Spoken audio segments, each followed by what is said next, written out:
question I ask myself every time I click the buttons. What? Hugo here at noon? No. He shows up in 2 hours. He's here for 5 minutes. He leaves for dinner. And he comes back 10 minutes before the stream is over. That's how that works. You can't fool me. So the question that I invariably have to ask myself is everything turned on? I have my friend. I have my friend the candle going. I think a skunk. A skunk either sprayed near the building or got under the building. There's something about a skunk that it just gives you a headache. It just gives you a headache, especially when you're trapped in a building with it. So, what is my candle again? Frosted Woodland Pine from the Kohl's. Oh, I probably had an Amazon return, and I had to use the coupon to buy a froofy candle. So, camera 1, camera 2, camera 3. Yeah, I mean, the thing is flashing with the romantical pine-scented candle. You know it. Where were we? I was somewhere with the wife, and I smelled like 13 or 14 different pumpkin-scented candles, and not a single one of them. Like when I read pumpkin-scented candle, I think pumpkin pie, right? Because if you've ever smelled a pumpkin, you probably don't want a candle that smells like that. None of them even smelled like pumpkin pie. And some of them were called pumpkin spice. Then there was like bourbon pumpkin something. Terrible. Some of the worst smelling candles I've ever. What do you do with your nose? You ingest something if you do. What do you do? Sniffed? The worst I've ever snuffed. It was absolutely terrible. So, we begin as we begin. In the usual fashion. We've got stuff to try to do, but I'm not going to make I didn't schedule it. Scented candles give me headaches. This one is so mild that it's basically just having an open flame. You know how an open flame does that magical thing? It could be any candle, but it just gets that. I can't smell the skunk anymore. And the problem is, I was out here earlier this morning doing my usual thing. I clean up. I try to make it presentable. Then I went back down in the house, sat down, watched some Mad Men and stuff, usual stuff. And I came back out here and made the mistake of closing the door on my way out because the smell was back full blast. It smelled stronger of the skunk than when I came out here the first time. So, does that say, welcome, guess who got adult money to spend in an irresponsible way? That's what I'm talking about. That's what I'm talking about. What's worse is those cinnamon-scented pine cones that come out around Christmas. No, Mr. Man. They have these cinnamon brooms that they put like right in the doorway when you go into, well, it used to be Joann's, but now when you go to like a Michael's Crafts or a Hobby Lobby, it's like being assaulted in your nose, eyes, and face. It is incredible. It's incredible. It was at the Lowe's. They had these little cylinders, right? And you pop the top off the cylinder, and there's these, they look kind of like a little ornament. They're little skinny green things. It had to be the most concentrated pine scent I've ever encountered, because it's for people to hang in their artificial pine, Christmas trees. So they smell like real trees. But it smelled like 1,000 real trees. Or like if you were to boil pine sol down and turn it back into like a pine tar. It smelled like that. Was visited by a skunk last week called camping. It just kind of came up and hung around for a fire and then left. Yeah. Stinky cats. Stinky cats.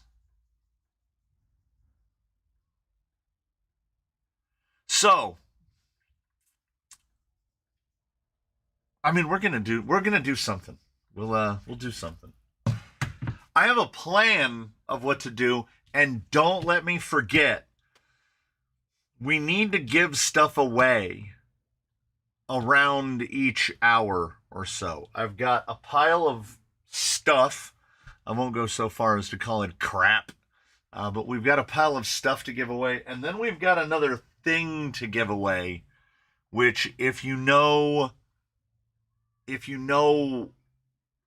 saw yesterday's episode, you know what we're giving away today. So, talk about Proline by the Fire. So, I posted in the members only section of the Discord about the only non-pleasant interaction I had at the whole affair, and I have no room to complain about that because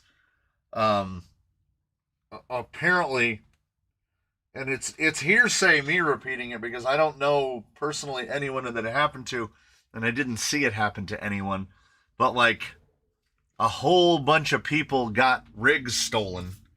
And I read one on the Discord.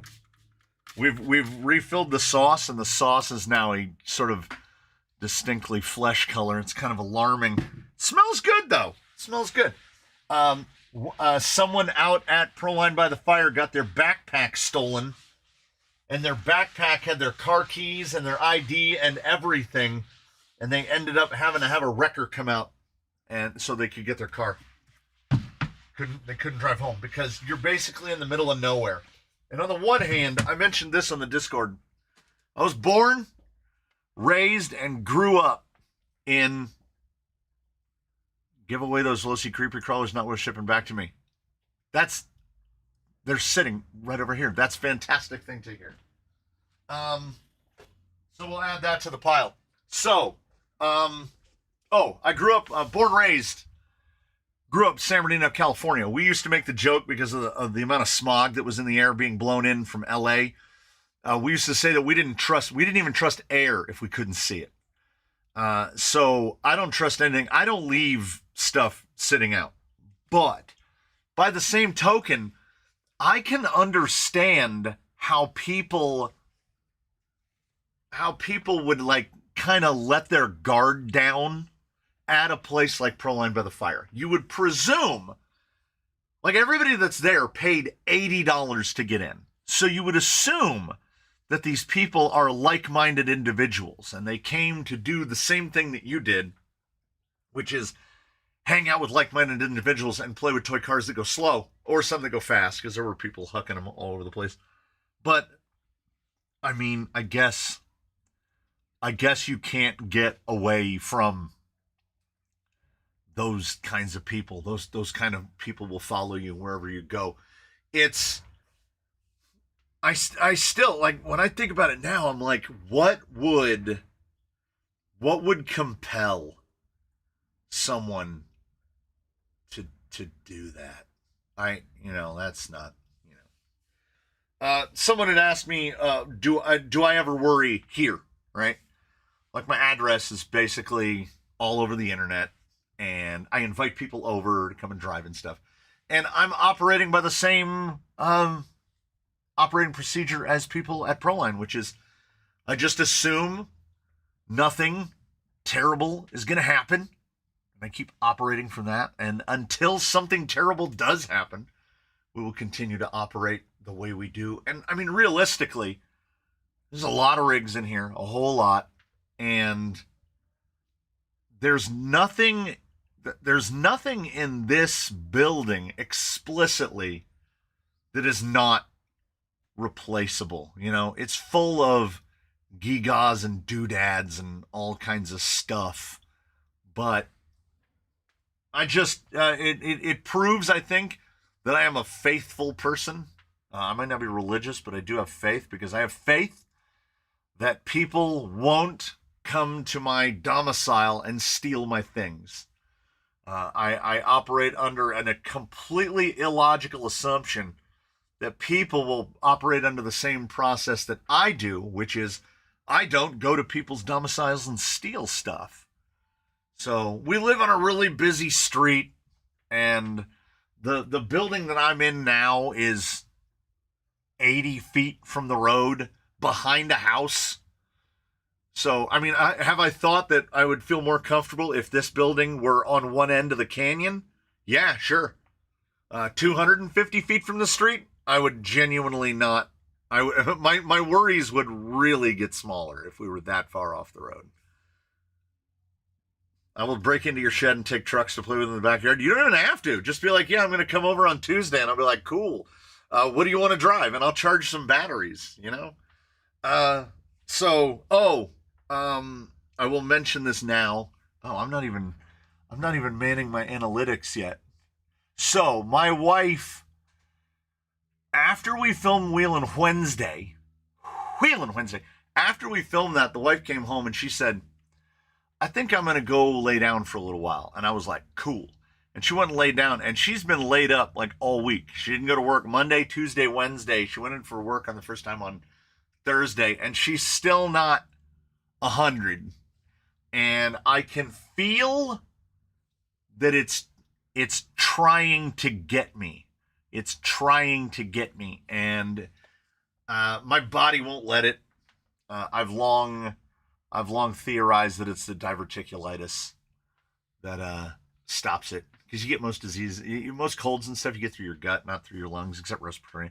Anyway, I don't get sick really very often. I got sick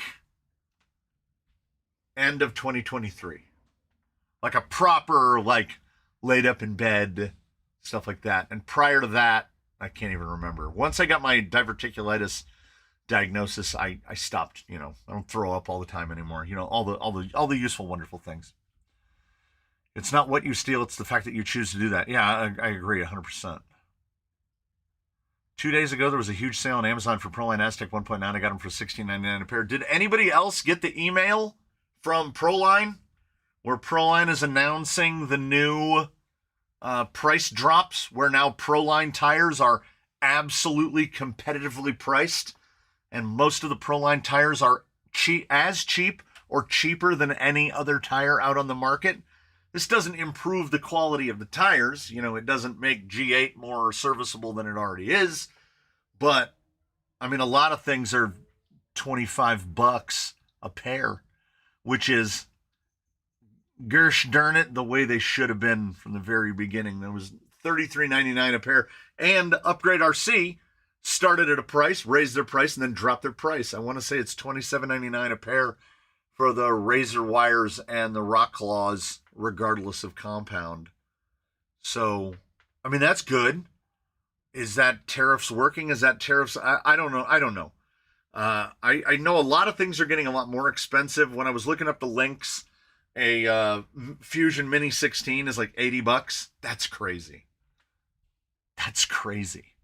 Do I spy a pickle sticker on the road sign? Yes, you do. Tiny little one right there. I didn't think I had I didn't think I had room for the big one. Oh man, it's so good. Every time I look at it, I laugh. I really do. It's so good. I have a whole bag of them. Oh, so that reminds me, if you want stickers, if you're a person, I have one envelope that's not sent out yet, and I think I have 2 stamps left. But I get paid on Tuesday, so following Tuesday, so all of the stuff back over here, hey, I thumbed up myself, will probably be shipping like Wednesday next week, everything behind me. I bought my wife a couple things at Not Scary Farm because I told her it was going to be cool that night, because the weather app told me it was going to be cool that night. And then we went down there and it was 75 degrees at 12:30 at night and like 70% humidity. And she was wearing a sweater. So I bought her a Elvira t-shirt, I think. I don't remember. I bought her a t-shirt. I bought her a $40 t-shirt. That's the kind of things you do. And the only card I had accessible was my PayPal. So I was using it on PayPal. And PayPal is what I use to ship things. So I've got to buy a giant bag of stamps. I got to go buy $70 worth of stamps at the Costco. Michigan, she's saying Mrs. Canyon is doing better already. I can already tell. She did not eat the forbidden foam. I would not let her need the forbidden foam. She went to a hockey game with her sister on the day I was at Proline on Friday, and thinks that her sister got her sick because she was like, "Oh," her sister goes, "Oh, I wasn't feeling great through the week." Nice. So there's that. Is the Proline pricing change permanent? The email was stated such that it would lead me to believe that it is. They said the new lower prices. Now, I don't know how they're doing that, being under the Horizon umbrella and Horizon not doing incredibly well based on the number of canceled events and whatnot. But presumably these are the new prices. And when I read that email, I said, man, imagine if you bought some Proline tires like 5 days ago.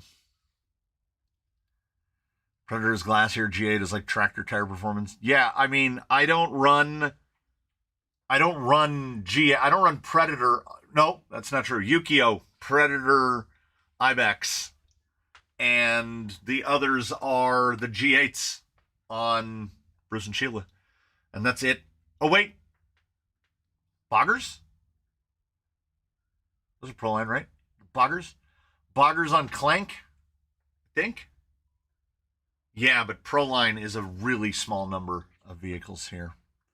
Fusions are still the old prices on Tower for some reason. Yeah, they never went up. They never raised them. Okay. Apparently only you and I got the big stickers. I'm saving it for the hood or the roof or roof of my next build. Yeah, I got a couple. I'm saving them. Have the weights and the prisoners pieces arrived? Yes. Yes. The weights just came. They are down next to the axles. That is probably what I'm going to have to record tomorrow. Not have to. That is probably what I'm going to record tomorrow. Think they're moving their tire manufacturing to China? Probably. Boggers versus holds. Which ones do you like more? Holds. Holds because A, compound, and B, size.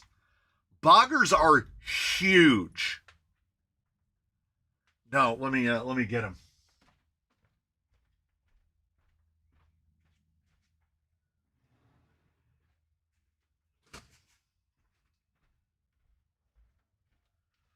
Yeah, boggers are real big. And I don't have holds up here, but I do have a Tusk. So there's a 475. Boggers are real big. Like real big. Like the fitment, like you're talking okay, here's the Geolander XMT, the 5-inch. Like it's that plus the lugs. Oh, if you're talking about RC four-wheel drive boggers, I can't say. What compound are they in? I was talking about the Proline ones. If the RC four-wheel drive boggers are X2, S3, nah. X2, SS only from them. Super Swamper or Megs in 475? Megalithics all day. Swampers aren't going to come close in 90% of terrain. I honestly, I think the Megs kind of replaced the Rupture. They kind of rendered the Rupture not as useful. That near 5-inch size hurts the Rupture, I think. Also, that really rounded profile, and the Megalithic doesn't have nearly as rounded of a profile. Just to let you know, G8 gives it up when it encounters Scottish mud and cold conditions. Yeah. The only G8 I've seen, G8 likes having weight on it. It needs a lot of weight spread out because that compound is so firm. And when it gets colder, that compound is going to get even firmer. They really need quite a bit of weight and a pretty soft insert in them as well. So I don't use G8 much. I wouldn't trade the G8 Trepadors on the FJs for anything. But when I'm looking for a tire where the number one is performance, I'm not generally looking at tires from Proline at all. Three Brothers has a new crawler, yeah, and there's a Hobby Soul that looks almost exactly like that tire.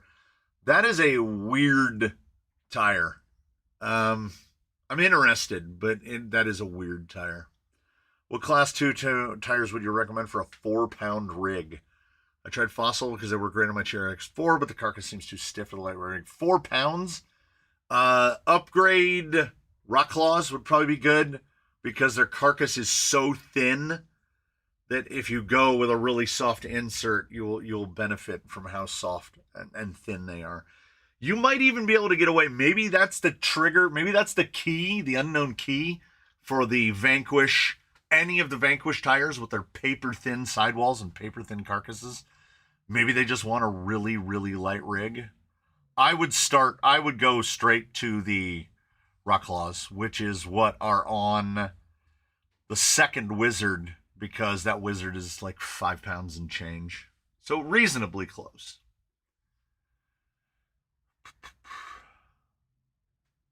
I just put a 550 3300 in my new to me second Defender stock spur 12-tooth pinion. That's going to be spicy. Yeah, that's how Jolly Green came to be. Was that exact thing in a Defender.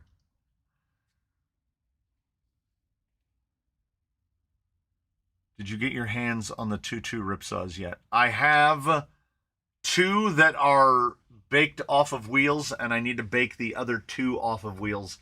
And the reason that I haven't gone through the work to bake the other 2 off of wheels is because they are significantly thicker than the 1.9 ripsaw. So I'm not imagining that they're going to give me the same sort of performance that I get out of the 1.9. Hey, organized chaos for a year. Would LP holds be too much bigger compared to those boggers? No. Here's a 5 1/4. Like, I mean, these are basic. I think these are listed as 5.4. Just got on my brass on a TRX4. Anyone have good suggestions for portal overdrive gears? No one makes overdrive gears for TRX4 portals. And it's a shame because someone could. If they change the gearing to 48 pitch, they have any number of gearing changes that they could make. But I've never seen an aftermarket gear, even in the standard gears. I've never seen an aftermarket gear sold separately for TRX4 portals. Because I think it's because of the input gear is why. But nobody does it. Will it be too spicy? It's going to be real spicy. Especially if you have a 2-speed. If you have a 2-speed, that 3300 on 3S is like near 20 miles an hour in second gear. I'm selling Stance VX2 takeoffs because Amazon at 1.9 don't fit. Bead is just too big. Just me, or do you have had the issue? The bead on those tires is a nightmare on VXT2s. Basically, if they came RTR, which yours did, meaning pre-mounted, more often than not, when they mounted them to the plastic wheels, they ruined the bead by not beading it correctly. So that paper-thin, squishy rubber gets all messed up. I had a set of Wild Peaks, I think. I had a set of Wild Peaks here that I gave away. They could be somebody else's problem because no matter what I tried, I couldn't get them to mount. I couldn't get them to mount in any wheel. And the good part about it is there's an upside downside, Mo. You've got to get new tires, but the upside to that is VXT2s aren't very good. They're pretty good wet, but they're not really good at anything else. They're too thin. The sidewall is too tall. They are not a tire that excels. You could throw Cut Canyon trails on there and do better. You could throw any number of tires on there and do better, including other Vanquish tires. So the loss is not that bad. Stock box, so yeah, 2-speed, 100% stock. Yeah, on that 3300, you'll probably be around 20 miles an hour on 3S. Oh, thank you for the one, Zilla. Thank you for the one. So what we're supposed to be doing, and I'm not. I mean, we're getting there. We're getting there. Oh, God, I can't finish a thought. I took Amazon Basics Dayquil because I'm worried that it's trying to get me, and I was like, we need a little something. We need a little something to get through talking for 3 hours. Do not recommend. Do not recommend. That is a solid 2 out of 10. The flavor I don't know whose idea that flavor was, but it's terrible. It's genuinely terrible. Oh, so stickers. I thought I changed that. If anybody wants stickers, the usual thing, send me an email with please your address in it. Please, that's all I need. I just need your address. And if anybody wants any of these, I cut an embarrassing amount of them and I brought most of them home. So I will have those presumably forever, or until I give them away, until I throw them away. And I found out that I can basically stick them in an envelope and ship them most anywhere for like $2. So I feel better about that. But any of the other stuff, tires and whatnot, the gentleman who sent the tires in threw good money after bad-ish. I mean, they weren't terrible, but I mean, what do these fit, right? Like, what do you put that on? That's a big guy. So we've got a little case in there to ship some stuff out. But for the most part, it'll be next week. Do you send to Romania too? I mean, I can. I can send stickers internationally because I pre-pack them and they're just in a, whatever number that is, I just send them in an envelope. So it's 3 stamps.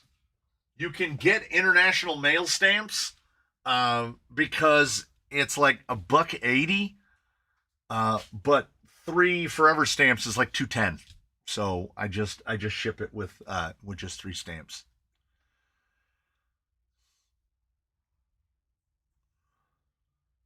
Let me know those newish Mia's straight capper axles. What's the knuckle fitment for brass knuckles, covers, options? Thinking of getting some. That's a good question. That's a good question. At this rate, I'll get nothing done and I'll be okay with it. I just have to find the box that they're in. No, that feels like metal. That's metal. Those are the axles for the...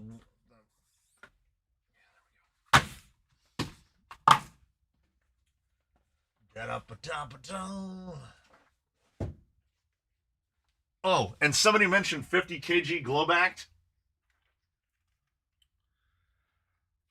I ordered it,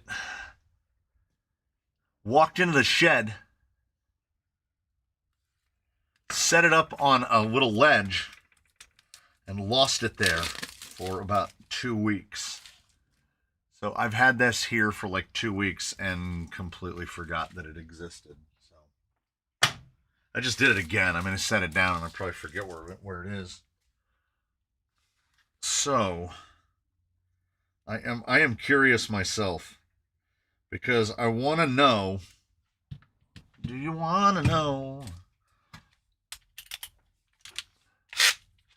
Just got my back-ordered OT6 Wizard. Any other hop-ups recommended? I prefer mine as a mullet. That's how I liked it the best. And the only thing you need to convert it into a mullet is you need the 0 hubs, you need the -14 hubs, and you need a reverse gear to either put in the front axle or the rear axle, depending on how much you want to take away from the underdrive. Because it comes with a huge amount. And it has an 833 in the back, so you'd want an 833 reverse to keep it. But I just put an 830 in it, and I genuinely prefer it that way. I liked it as a straight axle, but I really prefer it as a mullet. Because it's so easy. Like, you don't have to do all the math. Thank you, Mr. Jordan, for the one. Just send email with address. Any pickle or laser stuff would be amazing if possible. Oh. Well, we've got the whole bag of pickle stuff. So you'll get some pickle stuff too. And I have plenty of the regular stickers as well. So in terms of what do you need to do? Really nothing. You put your electronics in it and you mount the body and you're pretty much good. But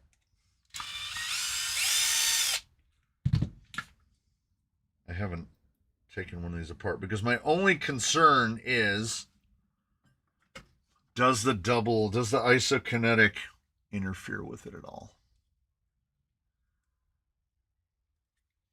Can I remove this with hands? Yeah. Lock nuts, as if. Oh, there was a what? There was a shim on there. That guy is pretty robusto there. Focus. There we go. That's a pretty robust guy there. For the coffee drink. I just started a new build by accident. Bought a TRX4 for $150, then bought an Enjoy LCG kit, sold the TRX4. Took spare Air 44, slapped into the Enjoy kit. $10 LCU. Nice. Nice. So, what if... Oh, I got a big one. I got the big boys.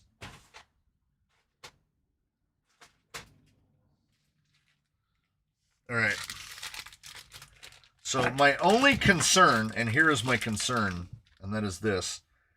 These are the deluxe for AR-44. And my cause for concern would be this. Would be that bearing is definitely dropped down in there. I mean, the weight differential is crazy. They look like... Okay, let's just try a dry fit here. Nope. Not even close. Not even close. There's a much bigger spread. We'll get you a number.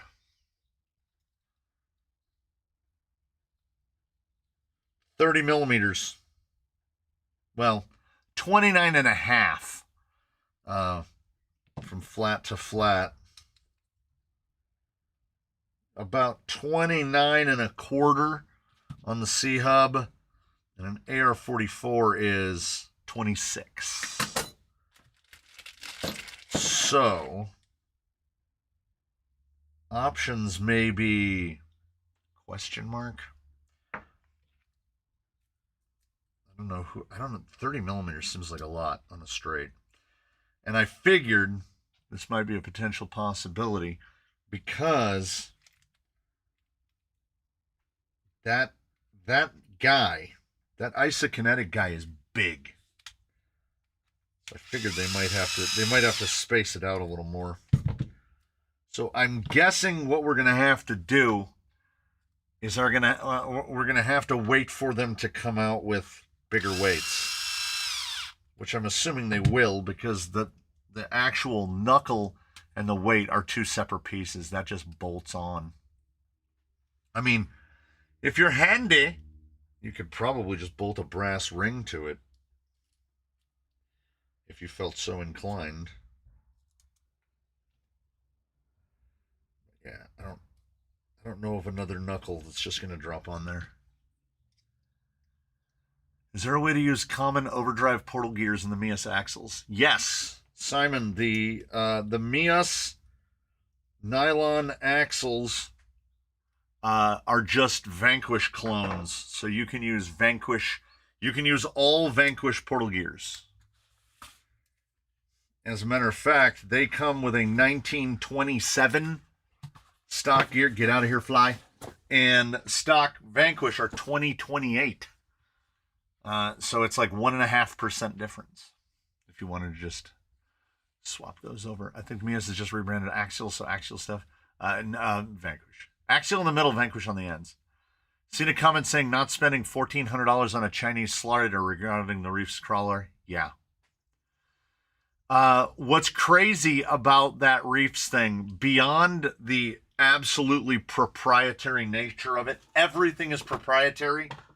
For those unaware, it doesn't even use AR-44 ring and pinion. It uses its own gears inside the axles. And then the shocks are all proprietary. Everything is basically proprietary to Reefs. They've made an iPhone of a vehicle. You can't work on it. You can't change parts on it. You can't do anything. And then they manufacture it probably in the same neighborhood that rigs like the Wizard are made, but the Wizard is a hair over a third of the price. Are those Mias nylon straights? Yes, those are the Capra width. Should I get 4.75 megs for VRD carbon or 525? 475s. The Mias Facebook page said they will have brass for the straights at some point. Yeah, I'm sure. Hey, Mr. Canyon, I got a Wizard C2 kit coming to Kuna. Wanted to make it a mullet. I can't find the video made about what... I just used a run-of-the-mill basic Amazon 830R. I think if you just search for like AR-44 reverse, it'll come up. The stock gear is an 833, so you'll be taking 10% of the underdrive away, but I don't mind it at all.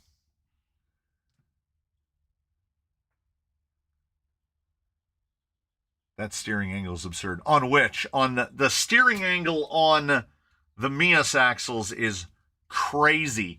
If you're talking about the reefs, I haven't actually seen it. I mean, I watched that video of the dude driving it at the World Championships, and it is quite a lot. But that axle doesn't have isokinetics or double cardons in it, so. Yeah, Hizzy is back to gray. The 2 screw brass rings that fit on element knuckles. I mean, maybe. They probably didn't use any hole that's off the shelf. It looks like they went their own way a little bit. Oh, Miata commuter with the 5. Oh, I got to catch up again.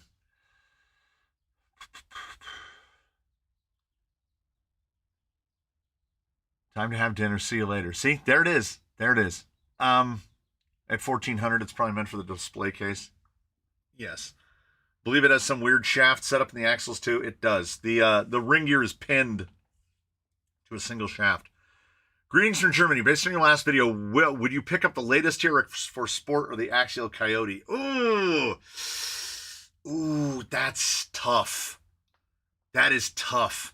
They are both equally upgradable, I do believe, in my opinion. I think the LCXU is a much stronger gearbox than the stock. And by stronger, I mean in terms of performance, motor fitment, gearing range, etc. It's a stronger performer than the TRX4 gearbox. The TRX4 gearbox is LCG.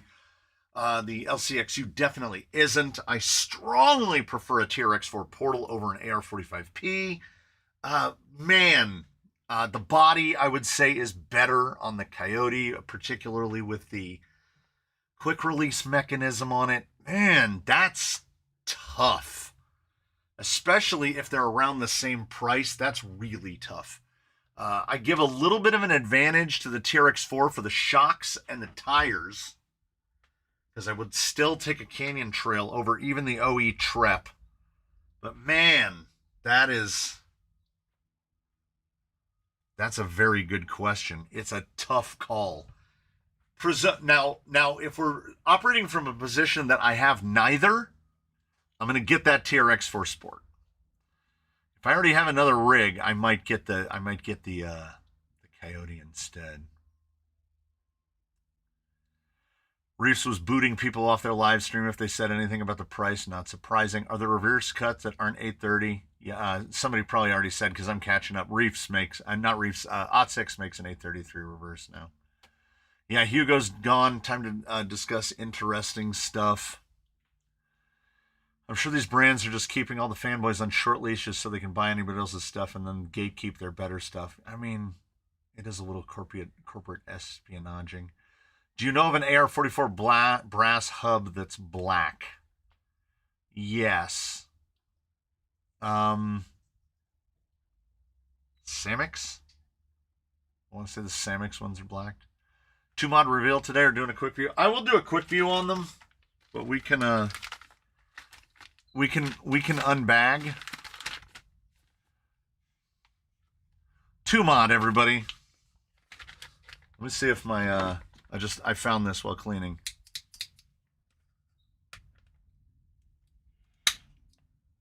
Nice. I haven't used a staple remover in a hot minute. I still got it. It's like riding a bike. And then, of course, I wasted my time because it is, of course, thermally sealed shut. These shocks are full of oil. These shocks are full of oil. That spring is nonsense. what that is. All right. Oh, yeah. Oh, yeah. Oh, yeah, buddy. Come on, buddy. It's got to be like 5. It's got to be 5 pound. Ot 6 question. Why do I see so many for sale? I don't know. Oh, no, I do know. So I've been playing Borderlands 4 for a month. This is an analogy, people. And the game just went on sale on its available places for like 20% off. And you've got morons, absolute, abject, babbling, frothing at the mouth morons on the internet going, this is a failure. Look at that. It's already on sale. Most people, the lion's share of participants in any activity are what another subsection of the internet would call filthy casuals. So a filthy casual is someone that plays a game and they play it for 2 weeks, they play it for 3 weeks, they play it for a month, and then something new and shiny comes out. Battlefield 6 is coming out, which is a completely different genre entirely.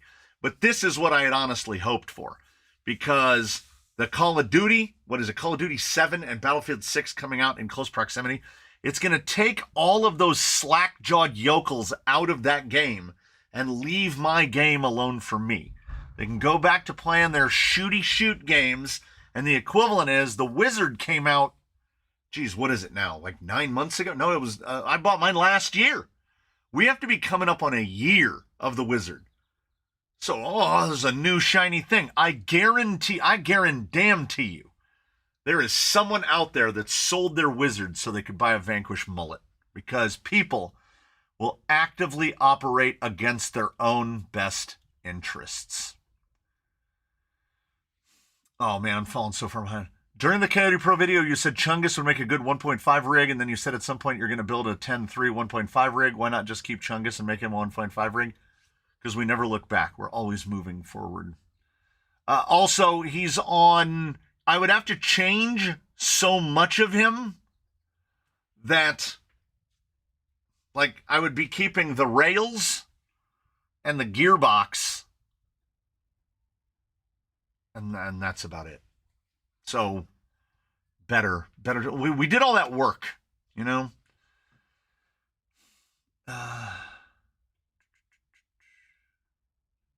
So, Coyote with Traxxas portal, shocks, and tires? That'd be pretty good. Yeah, the hybrid, 2 become 1? That'd be pretty good. Hey, Stricken with the 1, thank you. Starting to get serious about a Jolly Green X Zoku build. The debate in my head is VFD or Stealth X, like how it was supposed to be. I will tell you this. The Stealth X is infinitely easier to do. And it gives you more gearing options in terms of spur, pinion. It gives you more motor fitment options. If you are committed to a pancake outrunner, then you can do a VFD and do the work to get it on there. I have one of each, and if I was going to build a third one, it would be a Stealth X. Without question. Don't forget, XF is also an option. You can fit an XF in there. I was in Monterey last week, picked up a TRX for a Nissan Pathfinder. I love the shorter wheelbase than the Broncos have. Is it is it a sport wheelbase? Is it 313? Coyote versus Sport is a tough decision. Man, yeah, I don't know.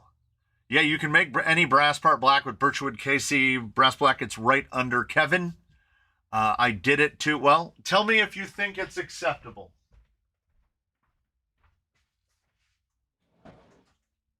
These are KYX knuckles. We're really bouncing today. These are KYX knuckles from Amazon, and then brass black. So pretty okay. I don't know. Is my hub rubbing at all sometimes? But yeah, that's all brass blacked. And this was aluminum blacked, but when they rub in the rocks, it tends to scratch off a little bit. But yeah, brass black definitely works. It is some sort of acid or something, so, you know, take that into account.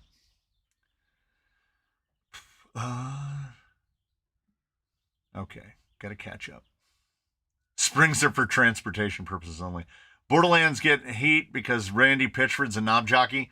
Since Borderlands 1, so 2009, for 16 years without interruption, Randy Pitchford has continually in my mind generated that real douchebag vibe.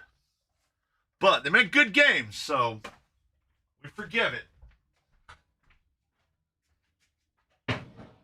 And also, on top of that, let's pile on top of that. When the PC guys were whining about how Borderlands 4 was trying to melt their PCs down, he was basically like, build a better PC. And I thought that was fantastic because it's about time those jerkbags got a taste of their own medicine. Because he wasn't like, oh yeah, I'm really sorry to hear about the performance problems. He's like, maybe your PC should be better. And I was like, oh my God, that's what they've been saying to each other for 20 years. To finally hear a corporate head say it felt so good. I've had decent luck with 2mod, no leaks, and a few months into them. Spring is trash. Yeah, I have to rate it. I'm going to rate it in the way that the guy at Proline told me is wrong. Those people are what got me to stop gaming. I don't want to keep chasing the shiny new game to play online. There you go. I got Borderlands 6 days before they put it on sale. There you go. That's all I needed to hear. Should I run a Fusion Pro on the Stealth X or no? Fusion Pro would be perfect. I have to gear the 3300 down a little bit. A Stealth X has all the gearing options you could possibly want to get the exact wheel speed that you would want. I want to say I'm at about a 66-1 final with a 3300. So you would probably want to be in like the low to mid 50s final take. And it's simple math to determine what your final drive ratio is. Jogging with the Stealth all day, just beat all the hard trails in the barn at Rocktober and had no breakage. It was something like 6 to 8 miles all weekend with no hiccups. Yeah, I took him out to Proline by the fire and he did absolutely fine. Should I brass black my wizard knuckles? Kind of feel like with the shiny axles, the natural brass may look better. I think you're going to want to leave them natural brass on the wizard because they're so nicely machined that they almost look like gold. You know what? Let me rate this and then I'll get the wizard. Did you ever get the Hobby Wing Elite yet? I got a ship notification. Which I consider to be an absolute victory because I didn't hear anything from them for 3 weeks, 4 weeks almost. I pre-ordered mine on, it was a month. I pre-ordered mine a month ago. Let me see if I can find the email to see if it had a shipping thing. Hobby Wing North America, shipment from. Click here to see the status of your shipment. I gotta blow this candle out. It's burning my throat. Tomorrow. Supposedly I will have it tomorrow. Now I blew it out. Has anyone played Stray? Yeah. Where you're a cat? Yeah, I played that. Man, I shouldn't have blown that out. How was Proline? I had a great time. I really did. The biggest downside of the whole experience was deciding to drive home on Friday night at like 1:05 in the morning. I got home at like 1:40, and man, I had the podcast on. I had the air conditioning on full blast. I was mainlining Jolly Ranchers, and I was just barely staying awake. I'm a lot more awake right now. Did you see the new NSDRC? Yeah, the whatever 1.5, the whatever 1.5. What I didn't go to NSDRC and look up how much it's going to cost. The problem with Randy saying about building a better PC is that it ran like shit on the best PCs. He's just out of a touch douchebag. I mean, and here's another one. Okay, here's another one because I've never been PC Elite and I never will be. It runs absolutely fine on a console. You can tell that the menus were optimized for PC use, but it runs pretty much flawlessly on console. We play like, sometimes I have 190 hours in Borderlands 4 already. It came out 1 month ago, a month and 5 days, and I have 190 hours in it. So me and a buddy, we will play 6-hour sessions until my head is ringing, and we never have a problem with it. So other than driving home in the dark of the night, trying to not to pass out the whole way, it was okay. It's going to shoot out.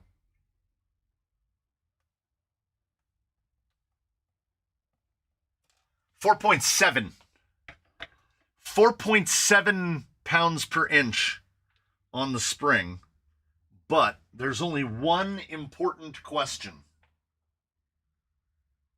There's only two important questions. Okay, I'll just walk over and get one. We'll grab a Traxxas, and we'll grab those are also 13s. Those are also 13s. Okay, so we just need to grab a Traxxas. We need to grab a Traxxas, and we need to grab this. Because these are what, 25 bucks a set? Oh, hold on. I'm missing a bunch of questions, aren't I? Did you see? Oh, new NSRC. What is happening? Oh, you know, just being distracted. What percentage of dirt, cement, and sand and gravel did you use to mix for your mountains? Okay, so most of the canyon is decomposed granite, DG, mixed with plastic cement. Portland will do, but plastic conforms to surfaces better. Generally mixed at a ratio of 8 parts to 1. So whatever your filler element is, you're going to do about 8 parts of that to 1 part plastic cement. And I just literally I have like 1 gallon buckets, and then I have a 2 gallon bucket. So I would do 4 buckets of the stuff and then 1 bucket of just the plastic in the old Harbor Freight mixer, mix it up and go. And you can adjust based on your climate and what your mix material is.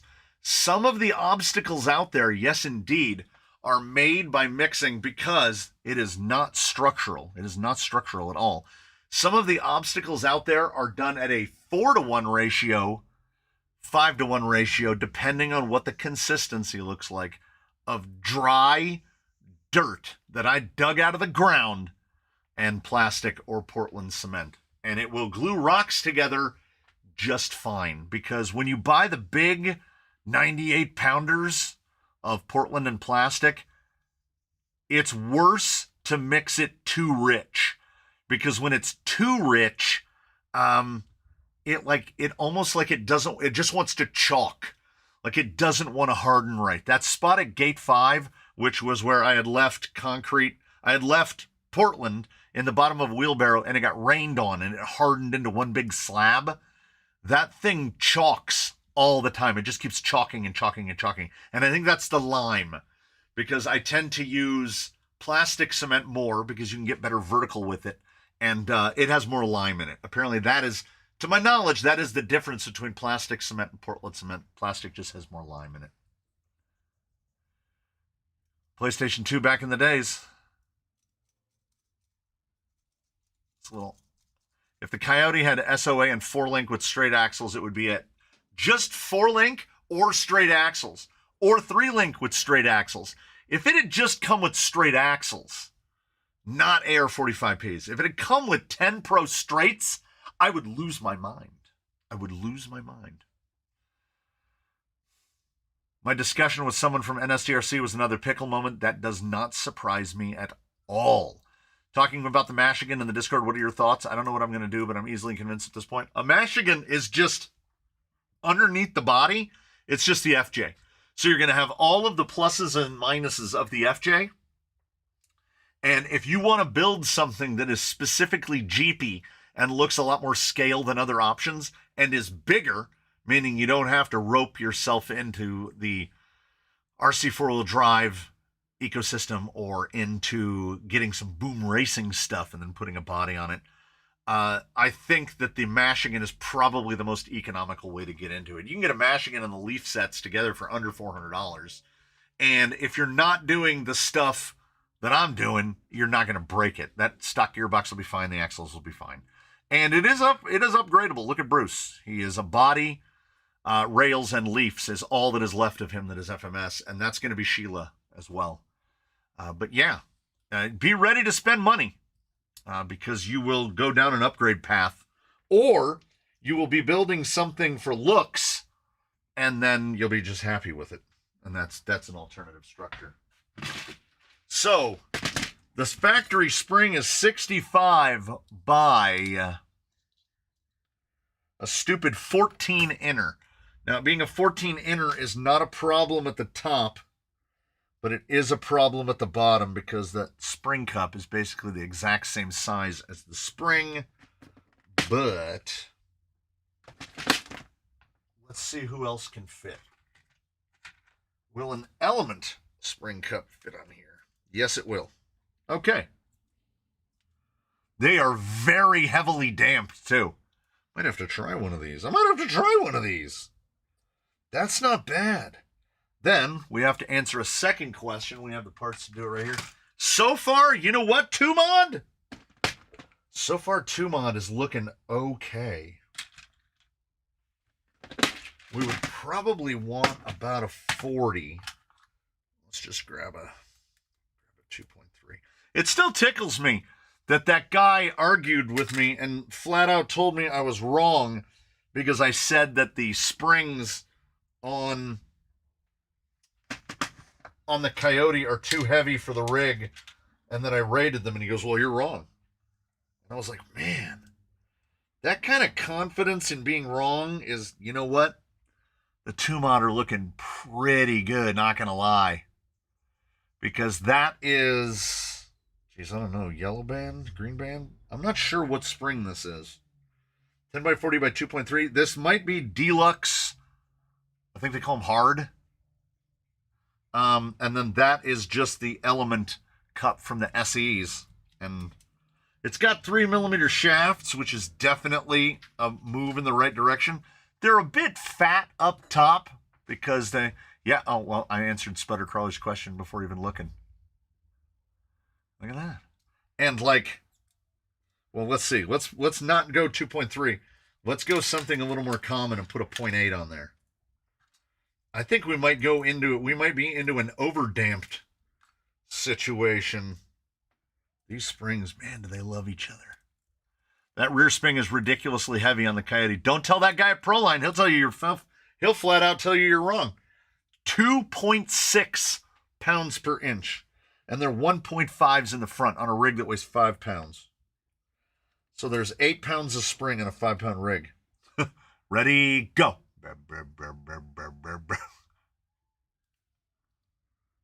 But yeah, you can mini spring these real easy. And then you'd be able to dial this guy out.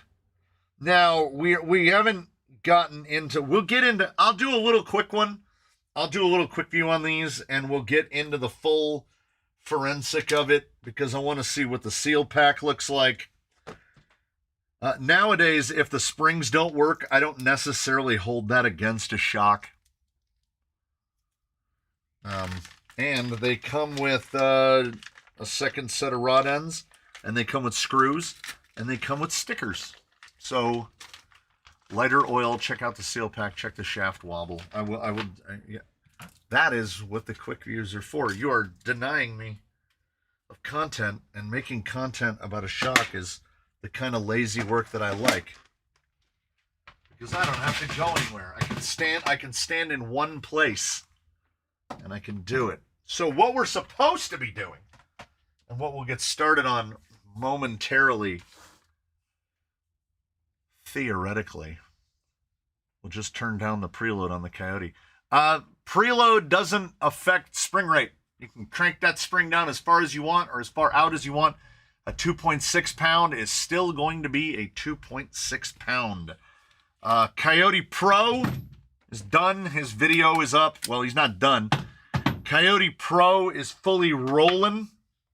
That video will be up tomorrow. So you will get to see Coyote Pro and how it does. And a little sneaky spoiler for the few of you. The Coyote Pro runs half of the combined spring rate of the Coyote when it's new. The Coyote is not perfect. Axial doesn't know how to do anything all the way in. They don't know how to do it. I don't know if it's intentional. I don't know if it's oversights. I don't know if it's designed by committee. whatever it is, the Coyote is an improvement over all the things that we'd seen leading up to it. But some of it they did not get right. Some people are unwilling to admit it. I'm working selling cannabis while listening to the live. You made me want to 4-link the Coyote now. It's not too difficult. It's not too difficult. The Temu crawler build is starting to come together. It just takes lots of time shopping and forever to ship. Yeah. Oh, well, I mean, with the mini springs, here's the thing. If I go through the whole fleet and find all of the rigs that are running 10 millimeter springs and find the number of rigs that have a little O-ring for like preload adjustment, I could for sure count them on one hand. I might be able to count them on 2 or 3 fingers. Because if you have shock holes that are 5 millimeters apart, you just eliminated the need for a preload adjustment. So I prefer the small spring over the big spring because they look better. But yeah, I mean, Reefs has adjustable on preload, and I don't like it. The more I look at it, the more familiarity breeds contempt. So this is where we're starting. Okay, this is what we're beginning with. This might look familiar to some. Sides, motor plate, gearbox. We won't be using that. I don't know if the links are going to work. The links are probably not going to work. I'm probably also going to have to swap out the drive shafts. Bag of screws, other drive shaft, which we don't know if it'll work. There's the panhard mount. Did one of these bags have in it the servo mount? Yeah, there they are. Okay. Battery straps, instructions. Because, in the grand scheme of things, in place of nylons, we're going to go Coyotes, Coyote AR45Ps, which means we're committing to chassis mounted steering. We are going to have, this is going to give it away. These wheels still need to be painted, or maybe not. I haven't decided. These started off as orange, and this is what happens if you take orange wheels and spray Easy Off commercial oven cleaner on them. They come out absolutely raw aluminum. And then we've got chocks. They're gold. Those have not been built yet. And the reason why I'm not sure the links are going to work is we're going speak of the Coyote, and we're gonna do a different Coyote.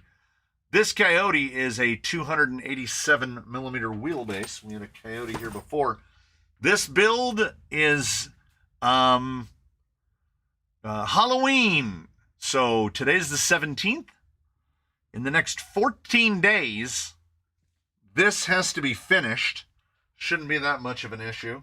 Finished and painted, so that we can give it away on Halloween. This is funded by the blind man. The blind man basically bought most of what we're going to use, and we will throw some temp electronics in to run it off of, and then when you get it, whoever wins it on that day, it will be a roller, because it's going to go with the Griffins. And you know, the more I look at them, because they're black rings, like, I don't hate it. I kind of like them. I kind of like them. And the goal is to paint the body like a candy corn. So like orange, yellow, white. We'll see how that goes. The blind guy is not here because the wife was sick all week. So So class 1s on this are about as big as you can go. Honestly, probably better on like a bounty hunter. Probably better on like a 393. But Griffins I have, and I don't have any plans on putting them on anything. So they got thrown into the box. Otherwise, I was probably just going to go with it as a slider. But figured you just toss the Coyote elections in to get rid of. Oh! You know, I hadn't even thought of that. I genuinely hadn't even thought of that.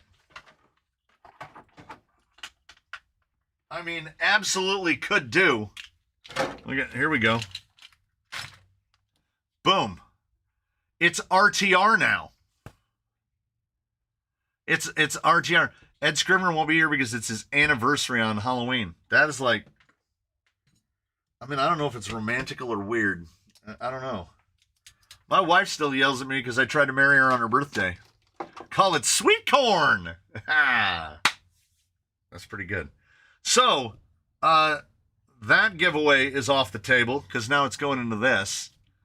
I genuinely had not thought about there's full electronics.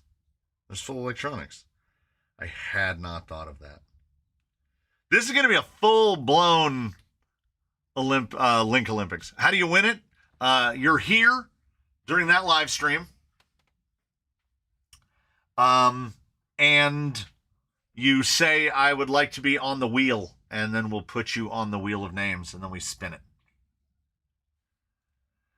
Would you recommend AR-45P rear for a mullet? Yeah, it's a pretty good one. Yeah, that's what... I hadn't even put him away. AR-45P in the rear. AR-44 in the front. And I accomplished that. Now, these are not flippable. So I'm using a reverse output gearbox. So the drive shafts do indeed rotate in opposite directions. If you're not using a reverse output gearbox, you're going to have to take some other consideration and make some other choices. Yeah. Oh, yes. You do need to be a member. Yes. But, I mean, I just said it in general because there's a lot of green in there. No, it's 100% membership required.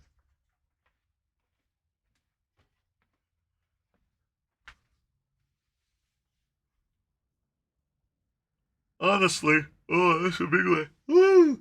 Honestly, all giveaways are, members first, really. So if I get multiple emails and somebody is a member, then you go to the front. Are Curry F9 portal axles any good? I don't know. I've never used one. They're kind of like, if you go to Vanquish's website and try to look up F9s, basically nothing comes up because they've completely replaced them with the F10. It's really difficult to find anything about F9s.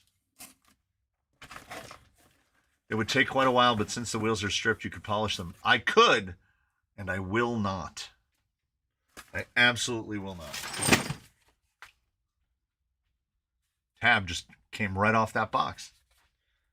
Yes, Mr. CK Graphics, you did indeed have a good idea because they were sitting right over here.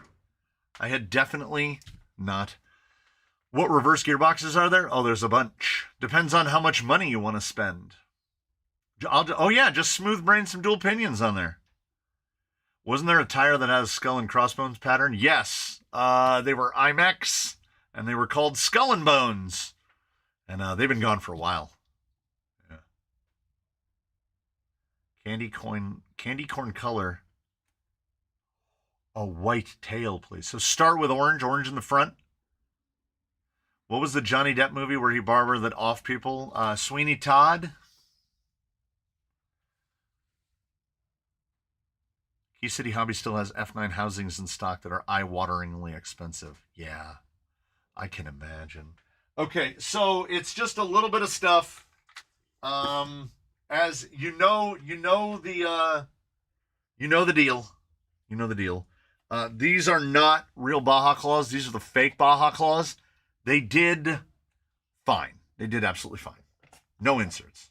If you want inserts, I can grab 4 foams that look reasonably the same, and I can throw them in there. The Cross RC mud crawlers, which were neither great nor terrible. And if you're building something that needs a tire that's about a 4.5 inch, and you're going to use it more on stuff that's not rocks than rocks, then absolutely, they're right there for you. I can't remember, what are these Ascent tires?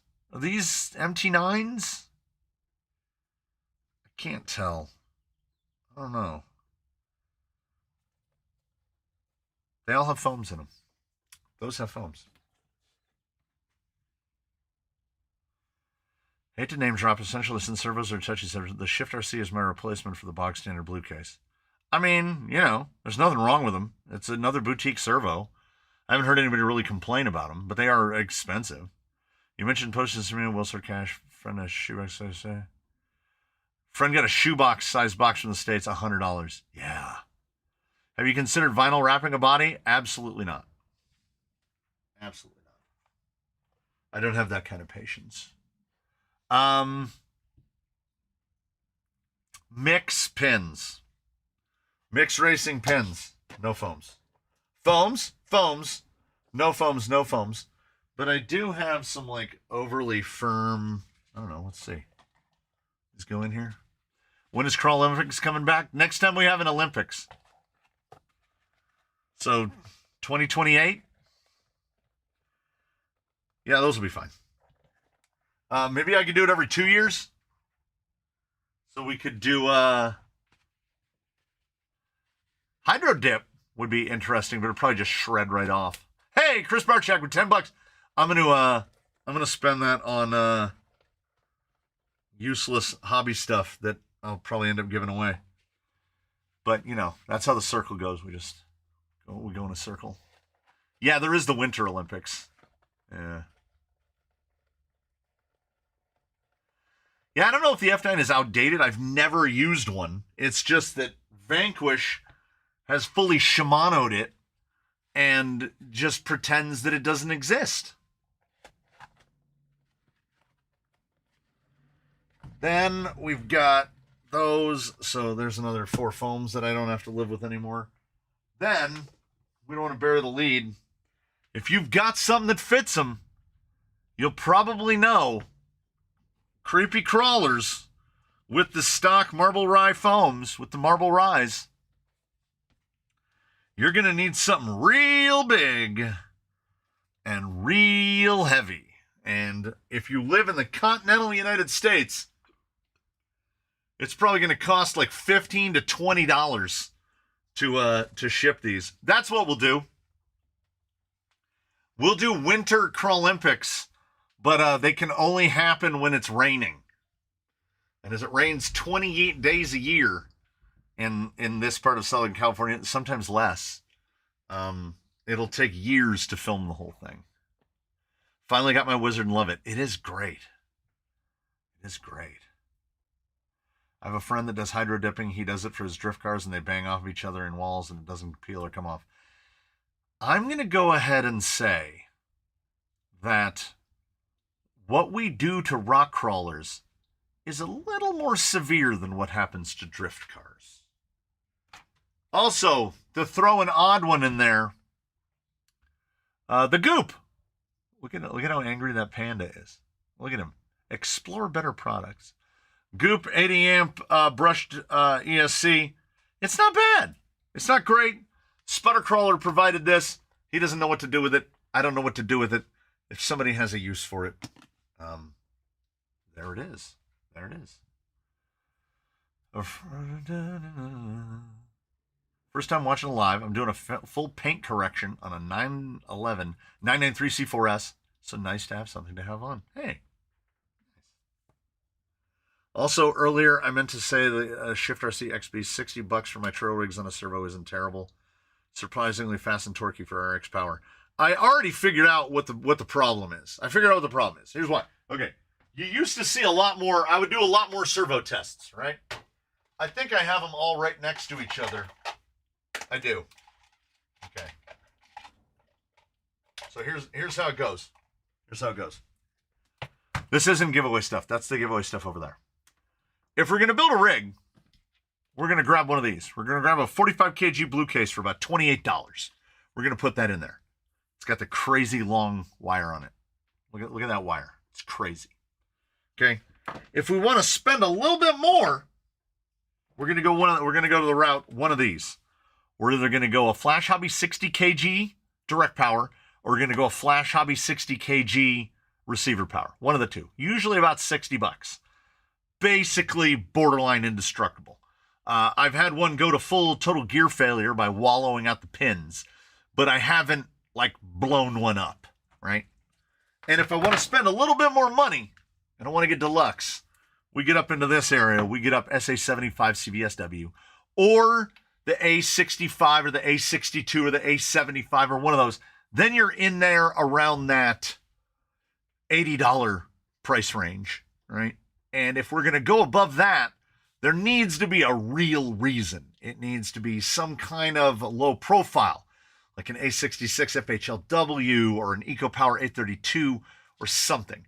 Here's the problem. I have found servos that absolutely do the job. There's probably, it has to be close to 20 of these in service across the fleet. So the motivation, what's a czar? Hey, brand new to RCs, recently got into crawling, and your channel has been very useful. Hey, thank you. If you ever have any questions, you know where to find me. And if you're not on the Discord, you should check out the Discord. Because if I'm not there to answer a question, someone will be. And we're all reasonably knowledgeable. We're not all idiots. We're all a little bit idiot, but we're not all idiots. So thanks for popping in. 15 minutes left of this place. Can't wait to go home. I'm already home. Just had a 71 kg 9 mod receiver powered servo tested exactly as advertised. Advertised, and that it made 71 kgs, because I would love to see that. Because I'm doing the math real quick. That's 985 ounces. I've never seen a 9 mod servo make even 80% of its rated power. I made a decent winch with a modded 45 kg blue case. Pulls real well. Oh, yeah. You can make a decent winch out of any servo. Honestly.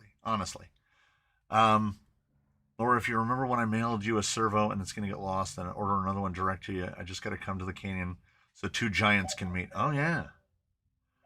A little bit idiot is me, but I've got lots of little bits. Oh, man, I feel that.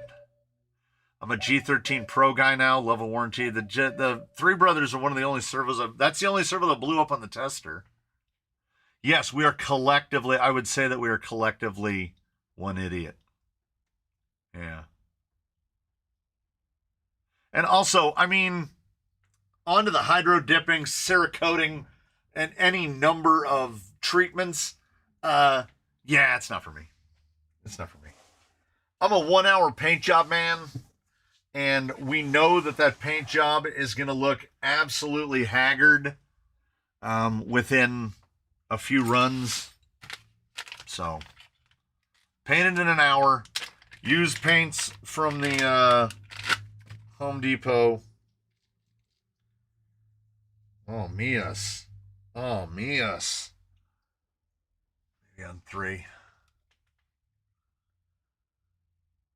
at that. Is it showing up? Look at the flash rust. A little rust on there. It's been in that bag. That's been in that bag for a hot minute. Yeah, is that on all 4? Yeah. We got a little bit of surface rust on all 4. It's nice and smooth. They must have greased it on the inside. Hydro dip plus 3 coats of fixer only takes about 40 minutes. Well, please do take into consideration.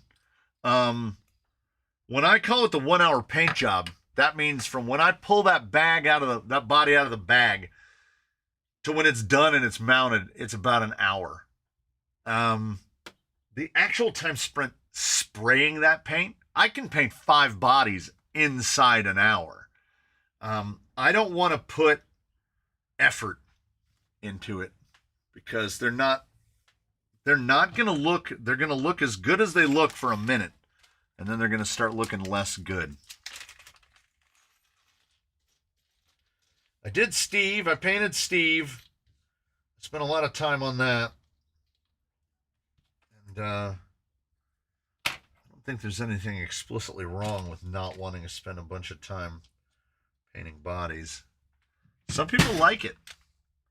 You know, I got a body from Curtis, the guy who paints bodies, the guy who did Lolo's body, and the guy who did Gary Musey's body. He did a body for me. This is of particular note to Sputtercrawler, who I just saw in there a moment ago. So this is the body for Sputtercrawler's build. This is why I don't spend a bunch of time doing bodies. Because someone else out there is going to do a much better job than I can do. Everything I want to do has already been done. So why would I want to go and do it again? Everybody plays guitar. So, I mean, I'm not saying that I can't do this. What I'm saying is I won't do this. He made chrome trim for this body. Look at the full windshield trim. Yeah, I won't do this. This is not a thing that I do. I used to do stuff like this once upon a time, but he's got a very similar to what's getting built right here. Remarkably similar. It's been sitting here at the end of the bench for some time. So this is going to take a bunch of work to fit it, like a lot.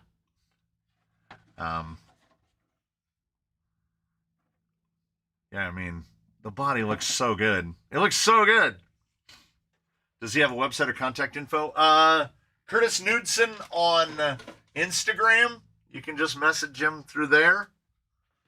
As I said, Gary Musey, Lolo, you know, all the ones that people like better than the ones that I've painted, which is, again, even further motivation to not paint bodies.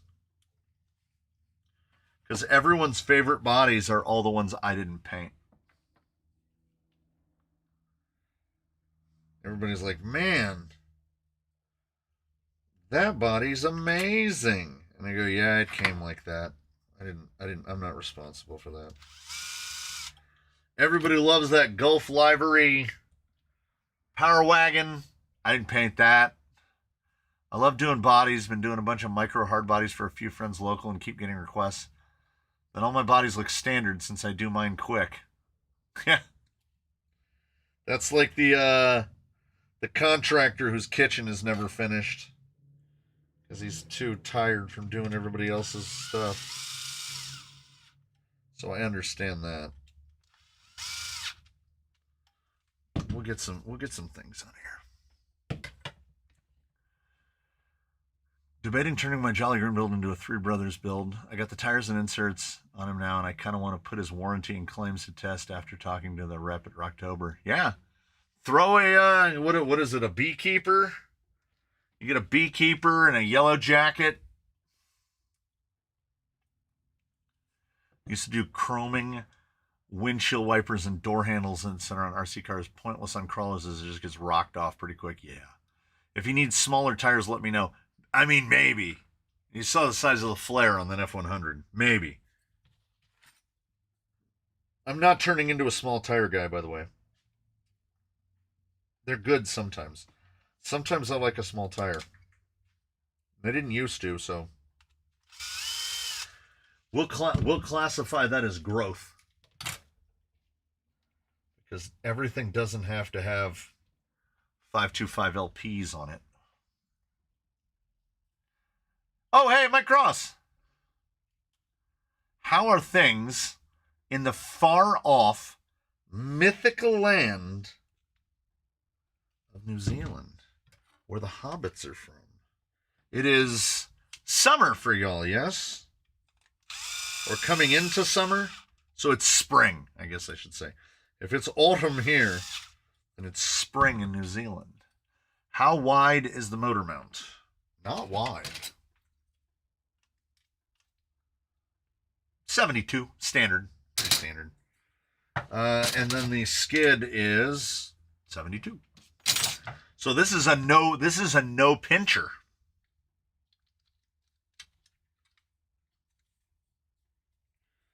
Everybody plays guitar.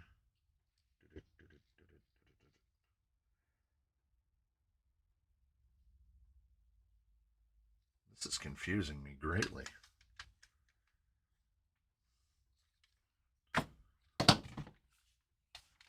Smooth brain, small tire guy. That's me.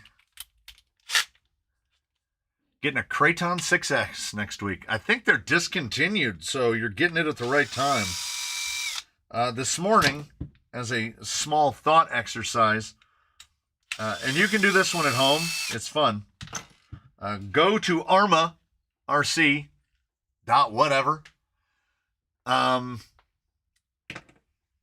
to vehicles, and then click the little slider that says show discontinued items. If you do a vehicle search, it brings back 40 results. They currently have 40 vehicles in their active lineup. I want to say, if memory serves, 9 of them are either 14th or 16th scale. Another 9 of them are in the 223S series. Then there's about half a dozen Gorgons. So that's 24 of 60, 24 of 40. And then the other 16 are, those things. They are Kratons and Typhons and Outcasts, etc. And then if you click the little slider, there are 101 vehicles that show up, which means Arma has discontinued 61 of 101, including all of the EXB rollers, and the only roller still currently available is the non-V2 Limitless, which the V2 Limitless only comes as an RTR. So they have apparently cast aside the... how is this supposed to go? Was this assembled correctly?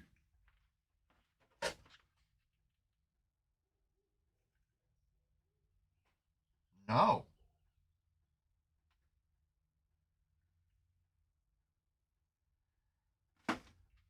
So, this is how this one is put together, right? We have the top shaft. It goes straight down into there. And then we have the double output shaft, because and then this is the underdrive side. So we have the 2 long shafts coming out one side, and then we have the long and then the short coming out the other side. But the way this one was assembled is backwards. This is the back of the gearbox. And this is the front of the gearbox. No, this is the front of the gearbox. Is that the big gear? Either way, they're not assembled the same, because there'd be no way to attach the front. I have to take it apart. They wanted me to take it apart. They wanted me to take this apart. This doesn't make any sense to me. Because I know one side is underdrive. Arma just introduced new Kraton 6. I think what they do is they introduce some new iteration, and then they just discontinue the old model number, which is the opposite of what Proline and what everyone else does. Just sent you an email about the 80 amp brush DSC. All right. I mean, yeah, they're definitely reversible because you can choose which side you want, which direction you want it mounted depending on the FMM. But I definitely didn't take this one apart.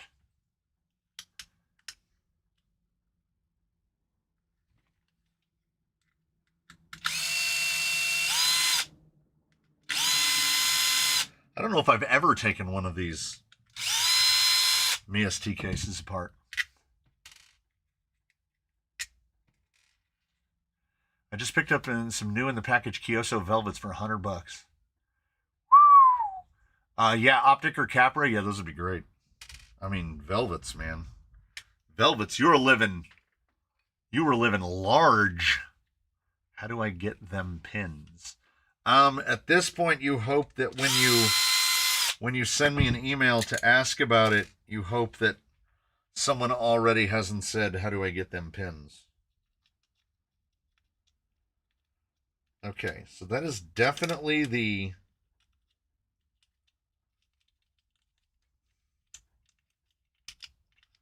This makes less sense to me now.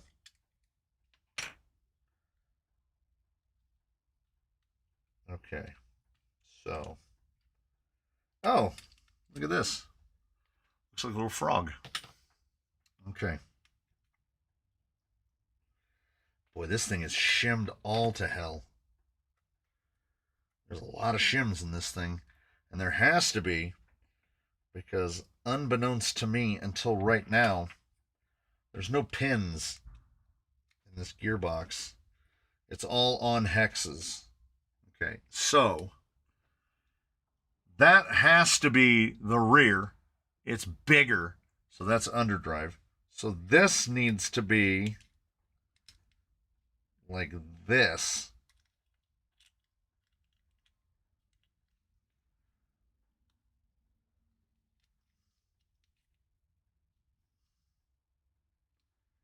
What the what? Oh, I see it now. I see it now. This is not fun to tinker with. There's nothing really retained. So every time you move something, something else falls apart. Every time I try to press on one of the shafts, a bunch of O-rings, a bunch of shims come clattering out. You can't set it down because it pushes everything back out. So there's 6 shims in here, maybe 7. We'll see.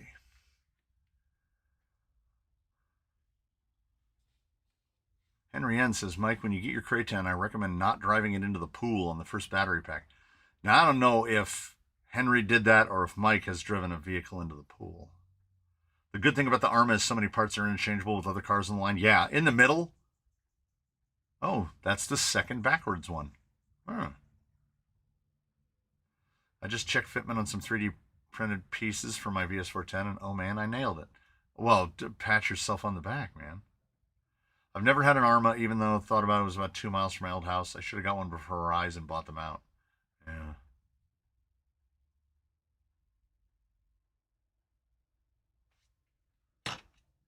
Okay, now I'm already forgetting. See?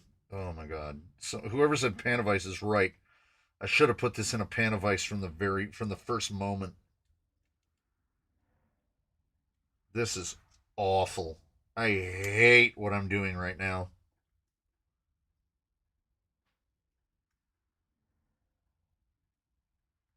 I'm greasy. I'm dropping shims everywhere. The fitment of the shaft into the gear is too good. So when you put any pressure on it, the gear just falls off. Let's see if he can do it.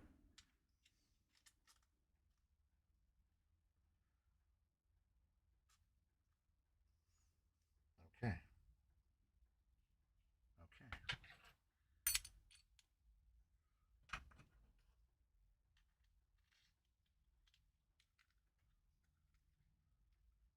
Okay. done it.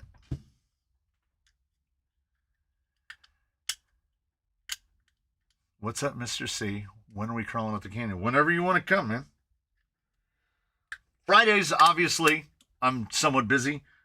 Sundays is trailing with the boss, but basically the other 5 days of the week. And I mean, if you got out earlier on a Friday, if you want to hang out for one of these, that's fine. What happens to behavior when the shock mount are too vertical over the axle? Nothing. You have less travel. You have less articulation because the shock is moving linearly as it is perpendicular to the axle. But aside from that, your spring rate will behave correctly. A 1 pound per inch spring stood straight up and down will behave like a 1 pound per inch spring. You have to use a calculator. There's one on the website to determine what your effective rate is if you have your shock leaned way over. Like these boys are leaned over. These boys right here, these are leaned over a decent amount. And that rig doesn't have anything on it in terms of motor electronics, I mean, other than the servo. So we're not even compressing down that spring, which is probably a 1 pound spring. Does that mean I can use a longer shock? It depends. If you have servo on axle or behind the axle, you can basically run whatever length shock you like. If you have chassis mounted steering, all of that geometry in the front end is built around the length of your shock. So if you lengthen the shock, the panhard bar is usually about the length of the shock. So if you go to a longer shock, you need a longer panhard bar. Otherwise, the chassis is going to swing violently from side to side under compression. Driving a Kraton while talking on a cell phone isn't illegal, but just as stupid. I mean, I still to this day don't know how fast mine will go because I've never been in a situation where I managed to get it up to full speed. And if you're thinking about putting a longer shock on, you have to ask yourself, why am I putting a longer shock on this? What are you trying to get with a longer shock? All other things being equal, in general, you're generally looking for about a tire's worth, maybe a little bit more. This might be a little bit more than a tire. I need a 475. It's a hair more than a tire. Some setups are lower travel. TRX4s are lower travel. I genuinely believe that the Coyote is a short travel rig. And I call it short travel if you're a 475 rig and you have less than 475 inches of travel, right? If this guy only went to here, like a TRX4 would, that's a short travel rig. That is not necessarily a bad thing. It is a lot easier to keep a rig's composure. And then, of course, long travel is anything. Think of it like, saying an XRT in a pool. Well, don't do that. How do you feel about offset cap shocks? I think offset cap shocks can be very useful if you need to precisely tune the amount of shock length that you have. I run offset caps on, like, Wolverine runs them because he doesn't need a full 110 shock. He needs about a 104, 103, 104. So he needs a little bit longer than 100, a little shorter than a 110. Offset caps can be very useful. Baseline is running offset caps right now because he's running those fake K&Ks with the height adjustability. Building a Sendero Class 1.5 F100, should I use 85 Chavtech or 90 Desert Lizards?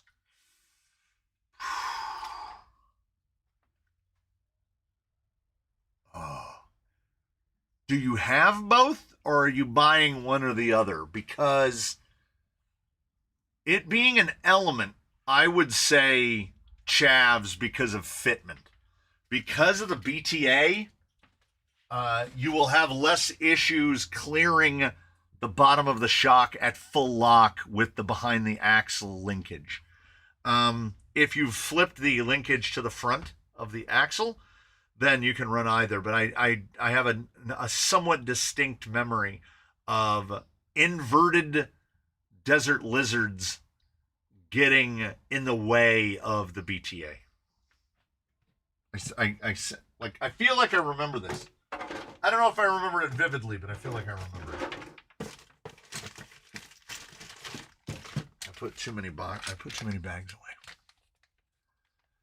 Offset caps for clearance. Yeah, offset caps are high. I just think of them as high clearance caps, much like high clearance links are generally used to miss something.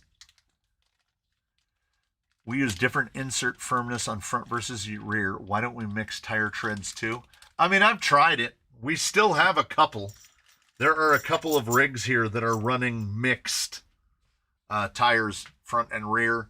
It just that more often than not, it just works better with the same tire all the way around. I mean, if you look at like Sporties, a lot of sportsman rigs do different tires, front and rear, completely different tires. Like they'll have a bar style on one and a pin style on the other. So it's not unheard of. It just isn't super common, I guess. Is there a straight axle Mias Gold Rush in the Canyon, or has one been built? Yeah, Dusty.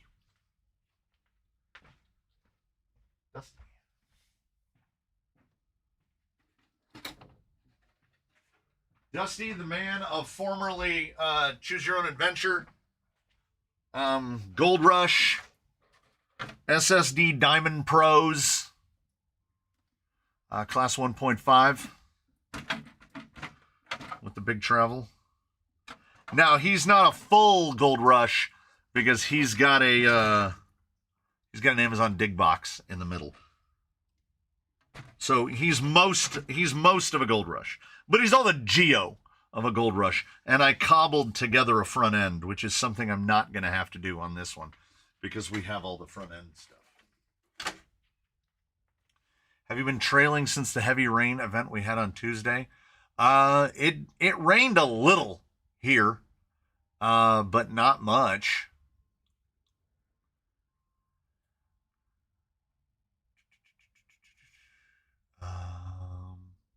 I have a box stock Ascent Fusion. I just feel like it doesn't articulate much. Correct. I know too much is terrible, but it seems to get high centered where it shouldn't. A lot of that is because those Gen 9 axles just have really bad clearance. So you're getting hung up in spots that you wouldn't expect. Like you genuinely, I mean this. This is no slight against Red Cat, but you would have less clearance issues on SSD straights. Like these axles will genuinely get hung up less than Gen 9s will. There are a number of people that do kits to correct the geometry. Also, if you move the shock mount position on your Fusion off the top of the axle and move it down to the link mount, it will pull the vehicle down and it will feel like it will articulate better. You can fix some of the stuff for free. I have a Kraken VRD running Amazon Basics 95mm from shock bit. Is that a good choice? Yeah. I used to run 110, but somebody told me to go to 95. Yeah, no, 95 is great. 85 to 95 is about where you want to be on a VRD. I run I have 5 VRD-based rigs, and I probably have 85s on some, 90s on some, and 95s on another. So 95s will be great. I bought a Coyote after watching some of these videos. That's how it works. I've never saved anybody any money. I run Megs in the front, Tusks in the rear. That's wild. I like to have a little rear slide on side hill if I need it. That makes sense. It was raining buckets here in Pomona. We got under a quarter of an inch. I don't think we got a quarter of an inch of rain. The forecast for the day was 0.1, a hundredth of an inch. Not even 0.1, 0.01. We actually got more than that. We got enough to get some small puddles, but it barely constituted as rain, honestly.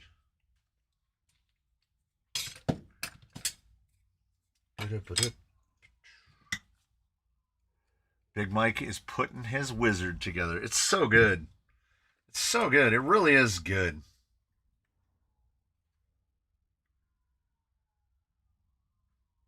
when you hear anyone speak disparagingly of the wizard, you will know, forsooth, that that person is the reason we have those stickers over here on the bench. That person has reasons that they like some things more than others. And let us go so far as to say that not all of those reasons are reasoned. People like the things they want to like, and sometimes they will say negative things about things with which they have no experience, in an attempt to make them feel better about the things that they have purchased.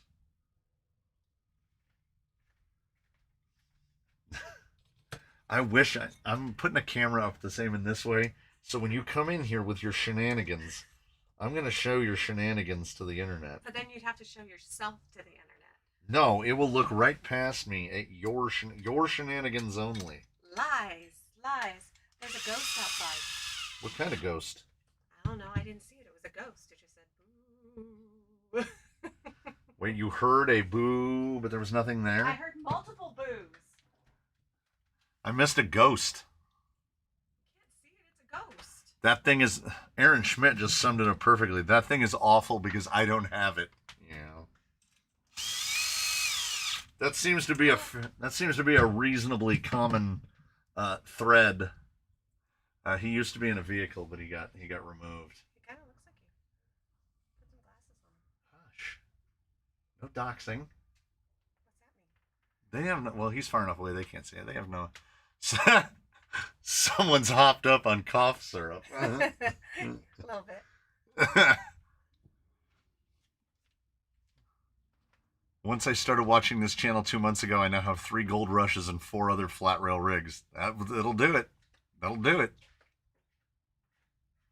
I've told you multiple times there's an apparition in your canyon seen during the evening crawls. Yeah, I know what you're doing.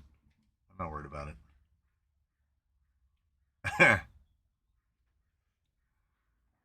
So yeah, she just appears because she's worked from home on Fridays. I asked Reefs, why no Reef servo with your new rig? They ignored my question. Yeah, that seems right. Seems right. She's still dancing crazy out there. You're wrong because I haven't done it. That's another good one. I hate that thing because I don't have it, and you're wrong because I haven't done it. Or a little modification of that one. I can't do that, so it's impossible. That's another. That's another favorite of the internet people. We need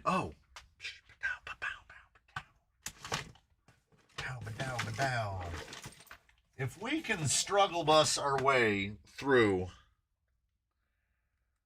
like, my hopes would be to at least get a little bit of the front end on. If we can get a little bit of the front end on, I will consider that a wild success. Right at the front of the slot, it looks like. Where is that carbon fiber guy?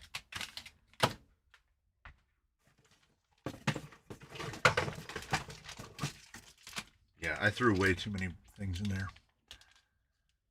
The only reason Mr. C doesn't cost me money is because I live in a 500 square foot apartment. Yeah, we started in a 420 square foot house. May I go today, Mr. C? I'm going to email you to get address. Just got home from work. I mean, I am... Like, this ends at 3:30-ish. And then we go out and we get coffee drink. And then we get dinner. And we're usually home around 5:30-ish. So, I mean, it's possible. And I will be here. The wife won't give me too much heat. When you start doing the giveaways today, is it based on who emails you first or requests? Is the first in live chat? It's usually email. That screws too long, I can already tell. You know what? This is taking... Oh, there's an 8. I was going to say this is taking too long. I need to get my bins out. What pitch pinion is the stock FMSFJ again? It is module 06. It is mod 06. Whatever you do, don't try to put a 48 pitch in there. You will learn a loud and valuable lesson. Yeah, mod 06. And honestly, because of the availabilities of mod 06, you can just go ahead and get an Amazon mod 06 pinion pack. And then later on down the line, when you find that it's just right, you can treat yourself with a Robinson. Unless you're just replacing the stock one with, just replacing the stock size. Then you can just get a Robinson. There's also, you're wrong because that's not how it works. 100%. I didn't do it because it can't be done. 100%. Hey, now, I love my Hyrax tires, but my trucks that have them are heavy. Yeah, I'm coming around. My opinion is I would like to think informed. And that opinion is based on empirical evidence. And the Hyrax is not a great tire. In my experience, there's a laundry list of tires I would take before a Hyrax. But G8 as a compound really does seem to enjoy more PSI. It does seem to like more weight on it, heavier rigs, which is wild that they keep shipping it on really, really lightweight rigs. I'm fighting a sneeze. I got all lightheaded. Woo! Buddha. Y'all eat dinner earlier than the Navy? Yeah. Well, we're old, so we go to bed pretty early too. Like pretty early, you know. The carbon fiber thing is very helpful because it allows me to set the spacing on this little 2-bar apparatus. I don't have to try to futz it together. Coffee plus cough syrup. There's a drink like that, but I forgot the name. You don't know what you're talking about because I don't know you and you're smarter than me. Just for future messing about with gearing. Yes. Yeah, I'm going to have to mess with Sheila's gearing again when the axle swap goes in. I live in a camper from the early 2000s. I'm more invested in crawlers in the past year. Not blaming me. Hey, thanks. Than my purchase price of the camper. That's the way it should be. There was a long-running thing in cycling where they would say that the bikes in the rack should cost more than the car that the rack is on. And you know what? I'm kind of coming around to kind of agree with that. Because, I started as an automotive enthusiast, and I am definitely in the position now where I am not a car guy anymore. I don't want to drive anywhere. I don't want to go places. I don't want to do things. Because there's people out there and nobody can drive. Being in a car is, I don't know how she does it. She has to drive into the office 3 days a week. And it is horrendously stressful. Because everybody drives like they have to be there 10 minutes before they left. And I don't know why they just don't leave earlier. What are they doing over there? Just drink some cough syrup and you won't even remember the drive. That's true. I do like that idea. That's a good approach. Just cough syrup it up. And don't worry about it. You know, all your problems fade away.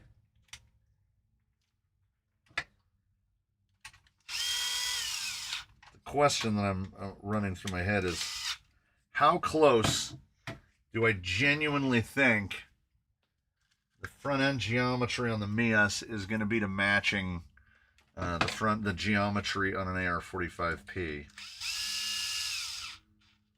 We gonna find out. We definitely gonna find out.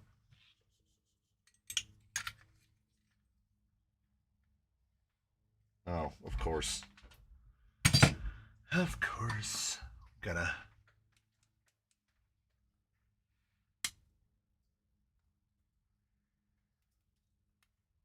How dare you try to mount a Spectrum servo in a non-Spectrum certified mount. What are you even doing? Are you some kind of savage? Okay, I definitely chained this door.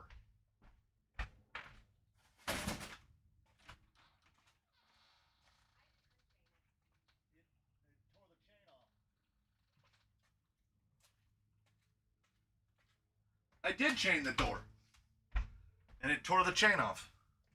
I think I took a zip tie and I put it around the chain, and I put the chain to the leg of a table that I paint things on, and it just snapped it right off. Snapped it right off. So, is it 2? No. It's close. 155 is close.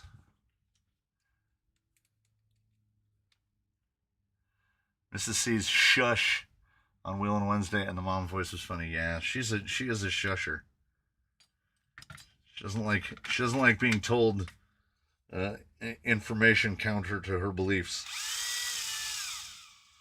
So I am all too used to getting shushed. Shush. I think 2 screws in this will do.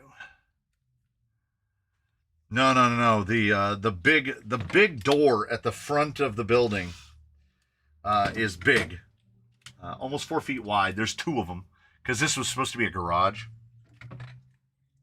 And the slightest breeze, as a result, the slightest breeze will blow the door shut.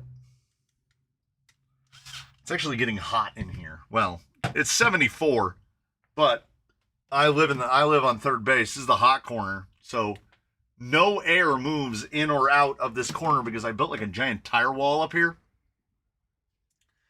And no air will blow into a corner. So I just stew over here in the corner. Ooh, that's a thing I need to check. No, we're good. We're good. We're good. We're good. I was worried. We're good.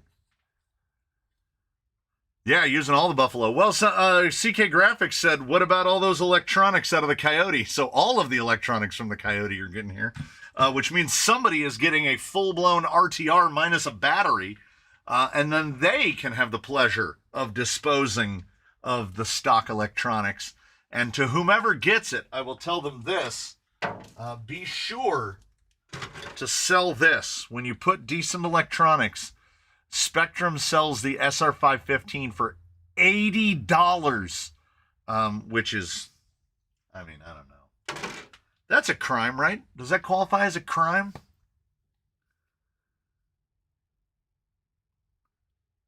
Cars suck because they cost so much. I used to be a car or off-road truck SUV guy and then realized they suck because they cost so much. Yeah. I think my first car cost $3,000. And that's a lot compared to guys that started driving in the 70s. I started driving in the late 80s. And now your first car is $25,000? Like a base model of a base model? Finally got my Jolly Green chassis rails polished. I never want to polish aluminum again. Yeah, it sucks. It's like people think their car is a time machine. The faster you drive, the further back in time you go. Yes. In Silicon Valley, there are so many Teslas, cargo vans, and pickups. They're all slow in the fast lane, doing 58 on the 65. They'd get murdered in Arizona. Up here, driving is okay until the first snow falls, and it's like everybody forgot how to drive in it. That's rain here in Southern California. As soon as rain hits the ground, you have 2 types of people. You have the people that are driving 20 miles an hour under the speed limit, and then you have the people that are, usually in Teslas, that are still doing 100 because they apparently don't understand how hydroplaning works. How do I get into the giveaway? You need to be a member of the channel. Oh, a bunch of people are saying it. Stephen Turner with the 5. We're keeping the oh man, you should see the dive on the it was 130 because that week where Mr. Turner lost his mind and bought all of those gift memberships, they all started rolling off, and did they roll off. Boy, did they roll off. Yeah, down 130 in a week. I think it's a matter of people have no attention span. Yeah. Yeah. I rant about this to the wife who does not want to listen. I rant about this all the time where I'm like, I don't understand why people can't just pay attention to the task at hand for the, X number of minutes that they're performing that task. Because you're not going to be in the car that long. You're not going to be in the car all day. And just use your eyes and just look around you. You know how people, as soon as the light turns red, their phone comes out? A fun one is to just look around. Look around a four-way intersection when it's all stopped and try to pick out the people that are just living in the moment. They're just operating a car. Maybe they're talking to someone that's in the car with them, but they didn't immediately fire up some sort of device as soon, I'm giving them too much credit.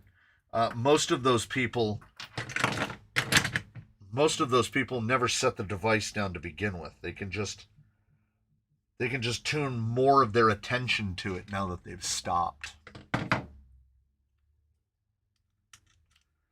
Horrible, man.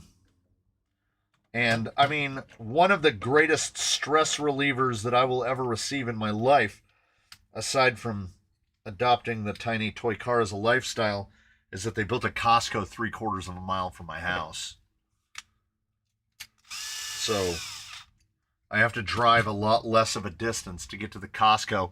And as that one comedian said, there's no good time to go to the Costco. Man, is that true. Now, Costco has improved that a little bit because I'm an executive member and I get to go at 9 o'clock in the morning before the store opens to the poors. So I feel like the people that have the fast lane at the amusement park. So I get to walk in before most everybody else, and there's like 40 of us in there shopping at a Costco, and it is wonderful. It's absolutely wonderful. Hey, Mr. Temple with the 5. Thank you for the 5. We're keeping it going. We keep the sawtooth alive. Yeah, this is definitely how that is supposed to go. And I'm not saying that like facetiously at all. I actually mean it. Picking out phone users while driving is the easiest thing ever. No, it's not even the head bob. It's that like the car is doing this. And you're like, are they drunk? Are they asleep? And then you pull up next to them and their head is down and the phone, you can see the phone in their hand. You're like, oh my God. I'll lose my mind again before the end of this year and lock the chat up. Just got to replenish. Have we talked about Grand Theft Auto, a.k.a. Proline by the Fire? Well, if you have heard more about it, let me know. Because I'm just going off the hearsay on posts on the internet of like 8, 9, 10 people getting rigs stolen. And the guy who got his backpack stolen that had his car keys in it. So he had to have his car flatbedded out. When you're inside Costco, just remember all the people who stop in the middle of the aisle blocking everyone. Oh my God. Not just, so here's the aisle and then just walk away. Just walk away. Like that doesn't belong to you now. People that just, who just walks away from their cart, just walks away and like they're in another aisle. I don't mean that here's your cart and you stop and you go over here and you get this item and you put it in your cart. I mean, you stop, you walk away into another aisle. Like you're like, is that abandoned? 10 rigs stolen at Proline by the Fire. That's crazy. Marcus, you've never been to a Costco? Okay, if you're ever in the area, you have to go to a Costco. There's a YouTube channel that is a husband and wife, and she is, I'm trying to remember correctly. She is of Cuban descent, and he is a Cuban, and he didn't get out of Cuba until he was like 30 years old, and she took him to a Costco and he just started crying. He had never seen that much stuff in one building ever. Like, we're talking, stand in line to get milk, to get a voucher to maybe get milk, or stand in line to maybe get bread. And that guy witnessed a Costco. And I don't know, is there a greater symbol of, I think the only way to accurately phrase it is American excess? Is there a way to picture American excess greater than a Costco? I mean, they run fewer SKUs than any other storefront out there. A typical Walmart has something like 1.2 million SKUs, which I'm going to operate. I'm not going to read the box. I'm going to assume you all know what SKUs are. So 1.2 million. Costco as a company carries less than 250,000 SKUs as an entire company. That means spread across all Costcos. Now, most Costcos carry about the same amount of stuff. So if you go to Costco, two Costcos that are 25, 30 miles apart, it's going to be all the same stuff. Like, they're carrying all the same products. But a Costco in Ohio carries different stuff. There's a lot less like paddle boards and stuff at the one in Ohio than there would be at the one in California. But 250,000 SKUs is crazy. Not just a gallon of mayonnaise. How much nacho cheese do you want? Do you need 50 pounds of brown sugar? You can have that. If you thought you never needed it, you can get it. During certain times of the year, our Costco sells hot tubs. So you can go to a store, get yourself a hot dog, and a hot tub. People are gross. Why can't you just respect other people's things? Did you bring a burrito for lunch, Todd? Then why are you eating it? I recently had some things stolen. It really sets me off when people steal stuff. Yeah, no, 100%. Like, okay, I am a bad person based on this. Here's why I would say that I'm a bad person. If I hear that somebody embezzled money from the corporation they work for, they did the Office Space, and they scraped the pennies. They got those fractions of a cent, and they took money that way. Or that dude that set up a kiosk for pay for parking and ran it for like 20 years, and it was never a pay for parking place. It was just a parking lot, and everybody saw him for so long that they just thought that it was real. When I hear that, I'm like, you know what? I'm kind of on board. I'm fine. But I would never steal from another person, because I don't think corporations are people, right? So if people do corporations dirty, I think that's kind of okay, because corporations by and large do all people dirty. This is why I'm not fit to fill out a job application, because they're like very black and white on a job application of like, what do you consider? Would you consider taking a quarter out of the register theft? And you're like, yeah, I know what theft is, right? I know. But when you're talking about like, when a company posts its quarterly profits on the internet, and that quarter they only made $17 billion, and they're asking you, is taking a quarter out of the register a crime? By the letter of the law, yes. But can you afford it? But I'm not going to walk up and I'm not going to pickpocket somebody. So I understand that is the unnecessary graying of a black and white issue. But this is why I'm a bad person. I believe that there are levels of criminality. And I think that getting the pennies, the unspent pennies off of a corporation. Oh, no, no. Corporations are bad. Private equity is the actual devil. Those people thrive on misery. Private equity is designed basically to prey on corporations. Like they are, you know how they say there's always something worse? Like they talked to an entomologist, bug guy. They talked to a bug guy and they asked him what would happen if we eradicated mosquitoes. And he said, well, something would come and take its place. And there's no guarantee that the thing that comes and takes its place isn't going to be worse than mosquitoes, because that's how it works. So corporations are bad, but corporations, which are profit driven, right? And not all, yes, Henry Ann points out, it's not all corporations. Not all corporations are fundamentally evil. But when you're talking about ones that are publicly traded and have investors and boards of directors and all that stuff, yeesh. The stuff they do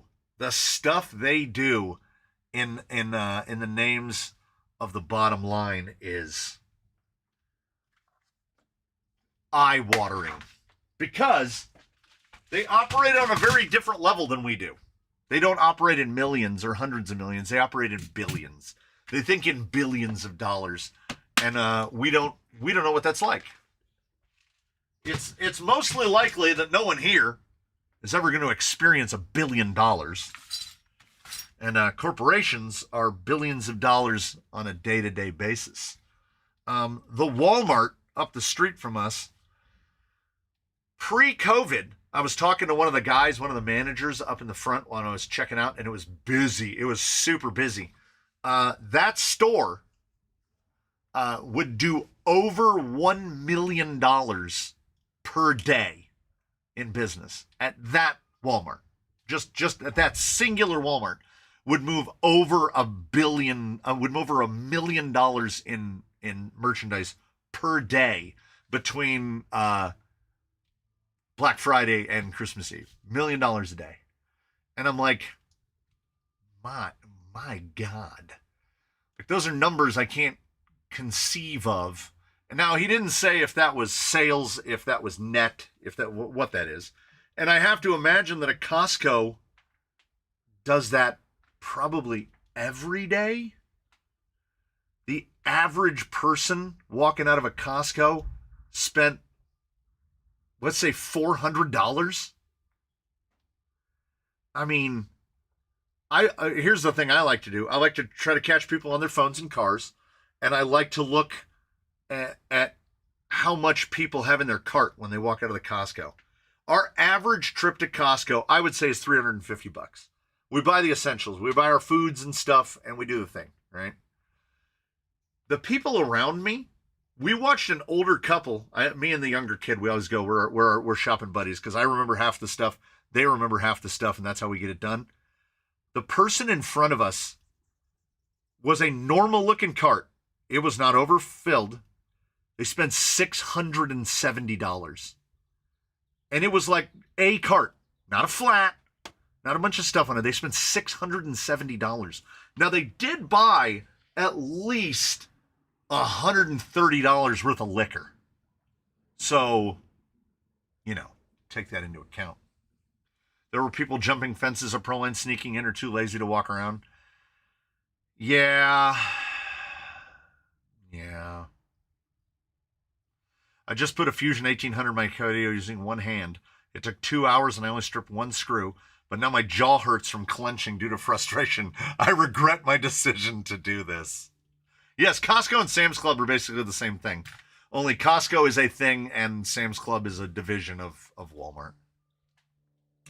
Bye for now. Heading out the door with the rigs to go trailing to the crawling site. This guy always out crawling like in the rain at night. Like a wild man. It's Costco. You never know if there's electronics and Lego in there. Our Costco right now has an entire side of one aisle just Lego. So much Lego. They've got the Lego ATST. I kind of want to buy it. They've got a Lego F1 car. I don't need it. Kind of want it. Got a bunch of Lego down one side. Hey! Corduroy guy, welcome to the secret side. Be sure to check out the Discord if you haven't already. And then Steve Turner with the 5. Is that Steve Turner with another 5? Did he already do 5? I feel like he already did 5. He did another 5. My neighbor and I are going to do our first crawler comp next weekend. He just gave me his Coyote to add brass, motor, and a servo. Nice. Honestly, I think now that the Sport is gone, I think that the Coyote is the pick for spec crawling. Like, you don't get to change stuff. Like, electronics, yes, but like C channels, keep it as it is, deal with the 100mm shocks. Yes, our Costco also has the Lego Fast and Furious Skyline. Damn. Oh, so I meant to set this down like 15 minutes ago. So, well, this is the extent. This is what you'll get out of me. Look, it's better now, right? I set them down side by side, and I was like, we can't do this. Costco average revenue per store is $260 million. So for a is that annual? And that's revenue. Holy crap! Because I wonder what kind of margin Costco runs. Walmart's run like 2 to 3% margin. So they're not making a lot of money. Between people and electricity, most of that money is gone. Yes, this was Base Camp RTR. The subject of the Sucks series, the Setting Up Camp series. And he has had his electronics pulled, as we do around here, and he has all of the modifications that we did to make his front axle. Look at that. His front axle miraculously moves straight up and down. Look how that works. It moves straight up and down. AR-45Ps, the old ones. Real deal. We're not talking about no Amazon here. Samex with the inner weights as well. The 55 outers and the 33 inners. They're part of him. Might as well put them on there. I just built these chavs up. Real nice. Amazon / AliExpress titanium for Phoenix. Cut down. SC480X converted into a winch. A Reedy 1523 converted into a winch controller, converted into a winch. It is very smooth.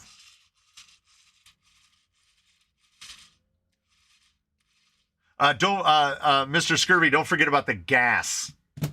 Don't forget about fuel. Costco, an average Costco gas station will use a truck a day, which is why Costco is the best gas to buy, because the best gas is the freshest gas. Does your Costco have the Skibbity toilet mega figures? It does. And when my kids saw them, they thought they were having a hallucination.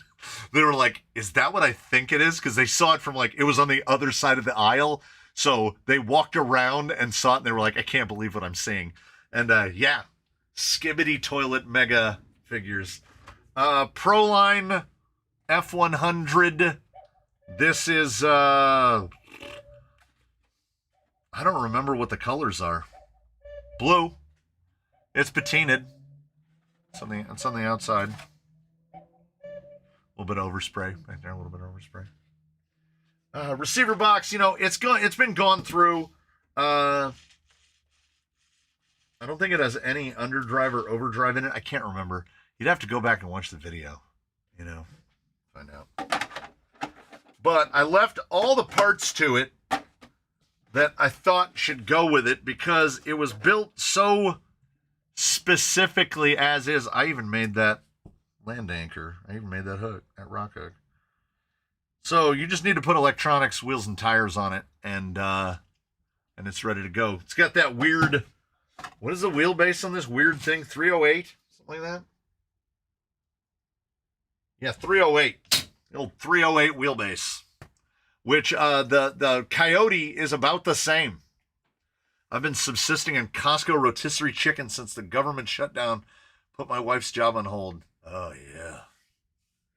That's still going. It's still going. We've been, we're gonna bring it up. I'm gonna bring up the thing. We're gonna see here. I haven't been on Wheel of Names since the last time we gave something away. Is it still? Yep. Wheel of Names is still definitely attached to your like Google account or something, because they're all still there. They're all still there. Now, I know a couple of them aren't, because a couple of people just joined. I have to assume Stevie T and Corduroy Guy want to be on here.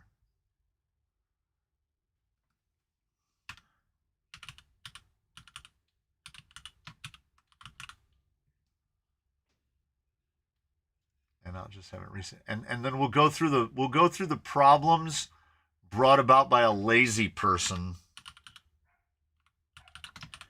because I don't want to go through and delete all the names. So, as always, must be present to win, you know, that type of thing.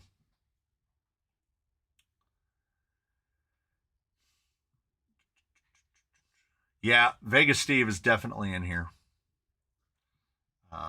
Canadian Yeti is not on here. I'll go right there.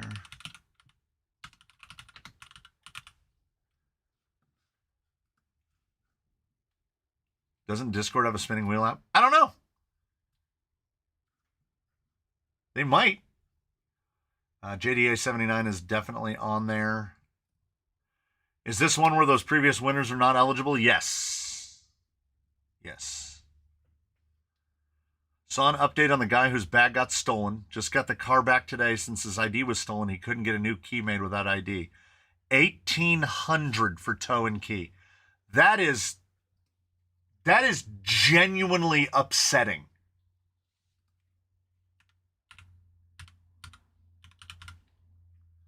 And don't forget, if it spins and it lands on your name and it's not your bag, Jeff at the Temple. Is there a chance that Jeff at the Temple would be on there under anything else? Because it's not on there. Well, Chuck Hurley is on here. Are we still giving Chuck Hurley the soft pass? Because he got the spider before we were doing the once you've won, you can't win again. Sam Stevens is definitely on there. I can just check if Chuck's on here. Chuck Hurley is on there. Rick's RC Crawlers is... Yes. Jeff at the Temple is not. So we'll put it on there.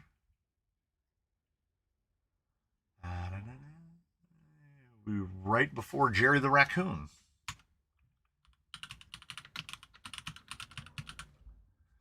Now, it's getting really populated. I'm pretty sure there are more people. Yes, there are more people on the wheel than there are on the stream. So, we might get Pre-Funk 1 is already on there. Tundra is not on. No, Tundra RC is on there. Trouble TX is not. Trouble TX FPV.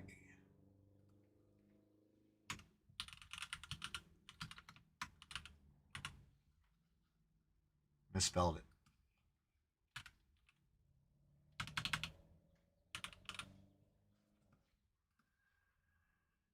Or Patrick Mosley. That might be on there. No, Patrick S. Yeah, 170, 100. Yes, BMX Rex. I think you might have already been on there. BMX, yeah. You're in there between Big Good Looking Fellow and BMFRC. You were on there. Also, speaking of which, where is the raccoon? I'm sure there's a good percent of those people that with a gift membership that won't hear 41 or 2 lives. Oh, yeah. I don't have RC after my name if that's different. It would. Could it be possible that there's another? All right, I'll just take the RC off. I haven't seen a. We would have noticed that there were 2 Tundras in there. Do gift memberships get on the wheel? If you are gifted a membership and you are a current member, if your name is green, you can be on the wheel. How many people will be on there that aren't members anymore? Some, for sure. Some.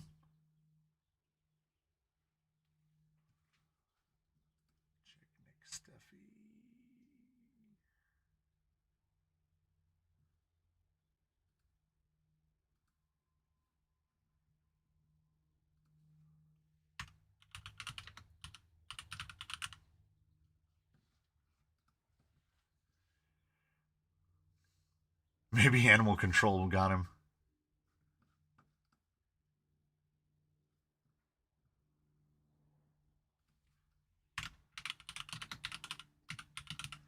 And the thing is, the only way I could do this, yeah, and assumption, yeah, oh, wait, I mean, up at the top, 702 Vegas Steve, Aaron Schmidt, and assumption, Andre Rosu, Barry Rhodes, good old BattleBot guy, yeah. Okay, now I know for a fact that Octavio is not on here. I would have remembered typing that. Not only that, you are the first person with an O on here. Octavio. I forgot the rest of it. Marilis Perez. Marilis Perez. Yeah, so I don't know. There will be some definite. When he does the thing, if you're not a member at the time of the spin and you get selected, do you not win? Yeah, I mean, if you're here and not a member, then yeah.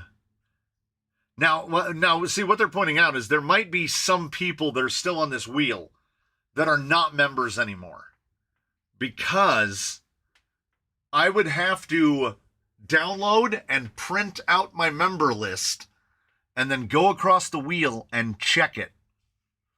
Discord does have a Wheel of Names app. If you can select by YouTube membership, this could be a lot easier. Yeah.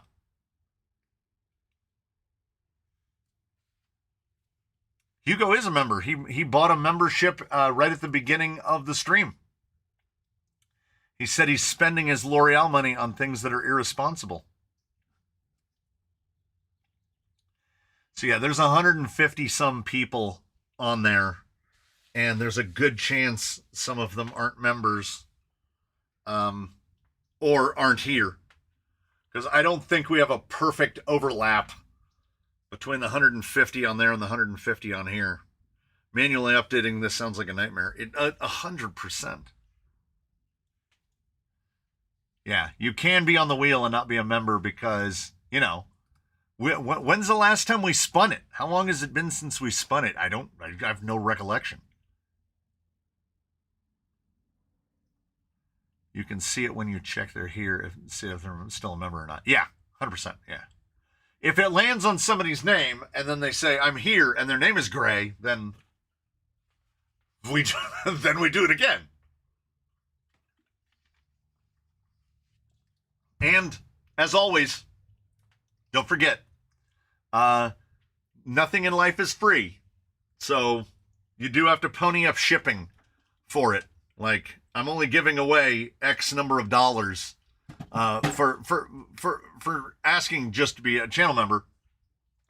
But I can't afford to spend the like $20 to $70 that it's going to cost to ship this. The gray rig. What was the gray one? What did I give away? I really like it, or I would donate it to Operation Charlie. Yeah.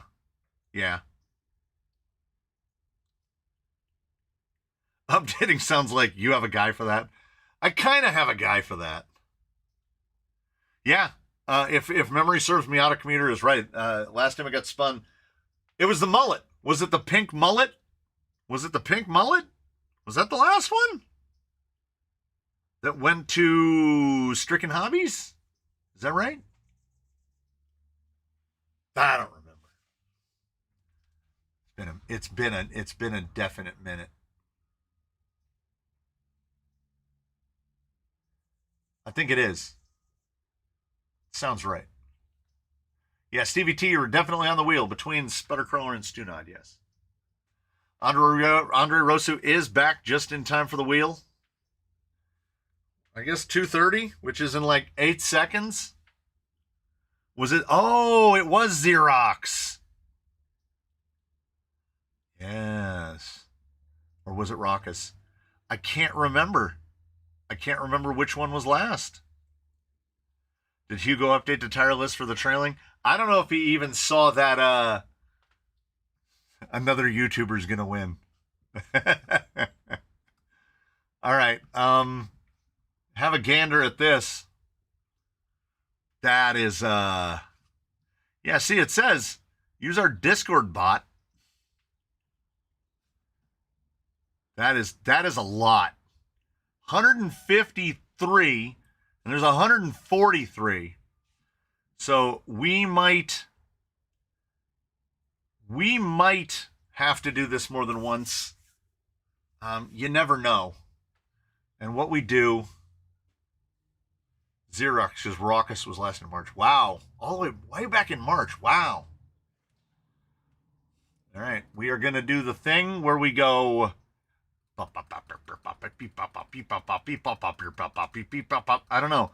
I feel, is it like shuffling cards where like the more that I do this, the less difference it makes? Like you only have to shuffle cards like 7 times or something. I feel like we're pretty randomized. I feel like we're fairly randomized. It is very hypnotizing to watch, is it not?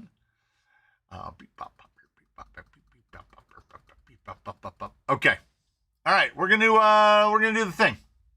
Good luck to everyone. We clickety clack. Boom.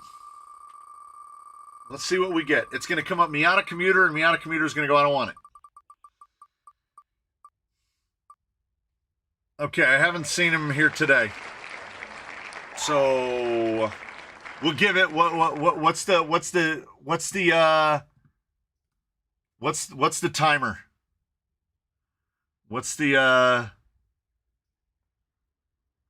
what's the timer? What do we give them, like a minute? Maybe they just aren't in, maybe they aren't chatting. So we'll give them a minute. How many times do you have to shuffle it to end up back in order? Theoretically, infinity. 3 minutes, you think?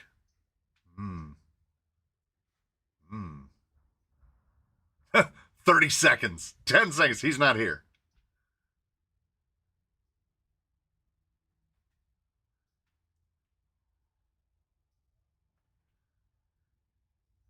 Oh, it says he can't add him. Okay. Chris Barchak, you are on here.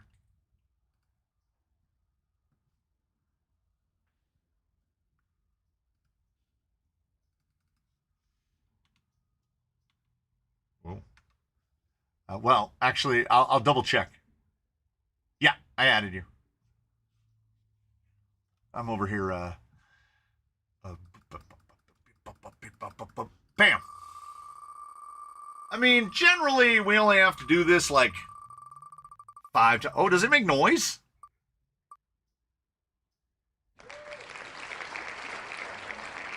Roland is in Switzerland?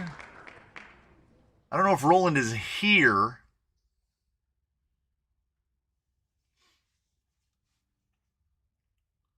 Oh, Eddie White said, add me to the wheel. Dave's not here, man. Let me go back over here so I can see.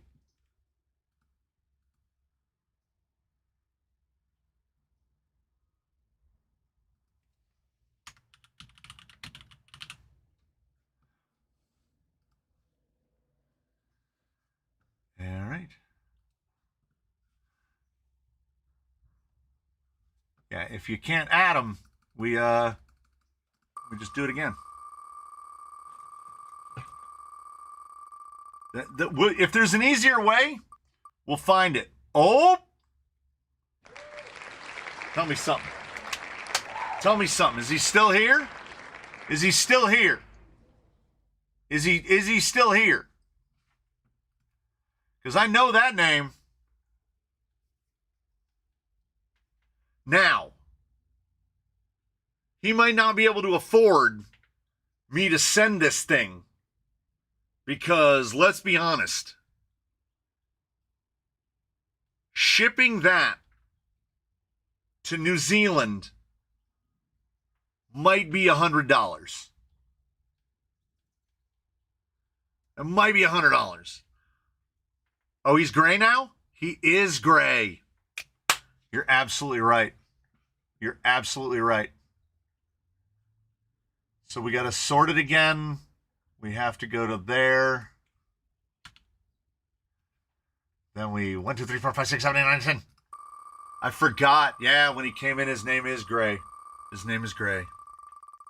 I forgot about that.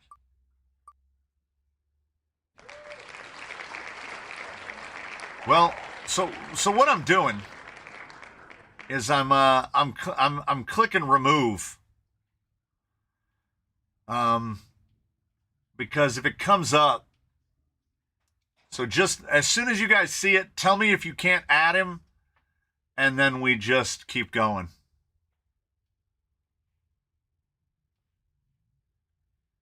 We're gonna have this thing trimmed way down. At Robert not here. All right. 1, 2, 3, 4, 5. What is that? 3? 4? How many times have we spun?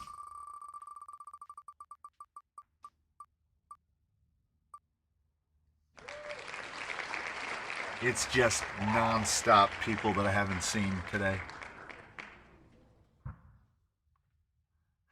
More spins, yes.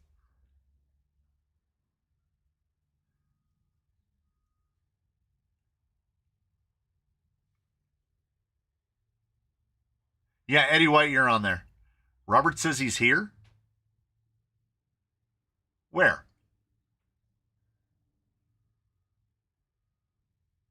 Wait, is Robert Simpson and Robert the computer guy the same guy?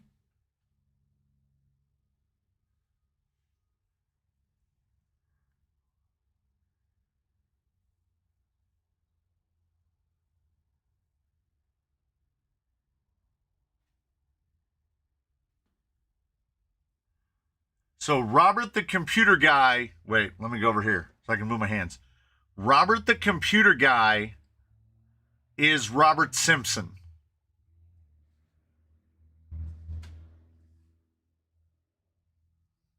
I mean, I don't know. Yes, I'm Robert Simpson. All right. Then that's done. Well, I mean, when he sends me his info, if his name is Robert Simpson, then we're sending it to him. If his name is not Robert Simpson, then I guess we'll give it away again next week. But yeah, if his name is all it has to be, because it's going to go to his address, right? We are all in some way or another Robert Simpson. So his name being added would probably have been from the at times when they changed everybody's name. So, I mean, I have no reason to not believe that he is Robert Simpson. Email a pic of his driver's license. Now, I know for a fact some of you are not Robert Simpson. I know that Irwin is not Robert Simpson. Oh, the other Robert Simpson. Yeah, so I don't believe he's a YouTuber. So imagine that. Imagine is that our first non-YouTuber? I'm Robert and so is my wife. We're all a little bit Robert. So there you go.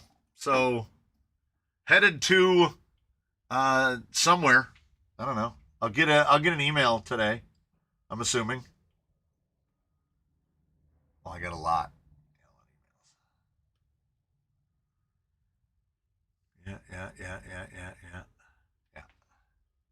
I do not YouTube. There you go. There you go. Successful successes are successful.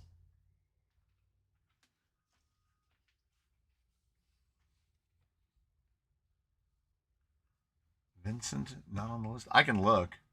I think you are. Yeah, Vincent is on there.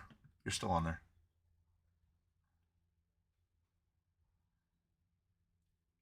Oh, Santa Barbara. It's going to be cheap for both of us because that's like 4 hours away. So even the United States Postal Service can't gouge us too bad on that one. And I believe I have a box. That thing's not that big. I believe I have a box to fit it. Yeah. He can drive down and get it. Yeah, just drive on over. Yeah. Miata Commuter drove here from Santa Barbara. It's not that far. It's like I said, it's like 4 hours. It's no big deal.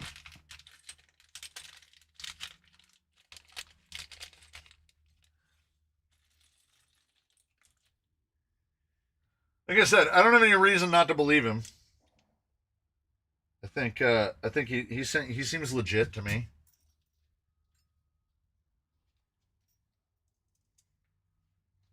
And we did have that long, uncomfortable period where YouTube changed everybody's name. If I lived 4 hours away, I would get in my car and drive down right now. Yeah, you would think more people would live within 4 hours of here. The biggest problem is that you have to drive across Isle of LA. He is right about that. He is right about that. Don't be a Brit and complain about a 2-hour commute. Yeah, but where Santa Barbara is relative to where I am, there is no real way to get here that isn't ugly.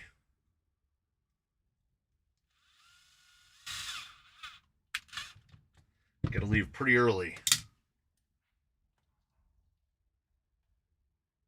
Yeah, names and screen names are different. Yeah, 100%. And people change their, my YouTube channel was Dr. Isotope for all those years. And I was doing the crawler stuff for several months before I even bothered to change it. So I don't have a problem with it. I just knew that I needed the space. And there'll be another one.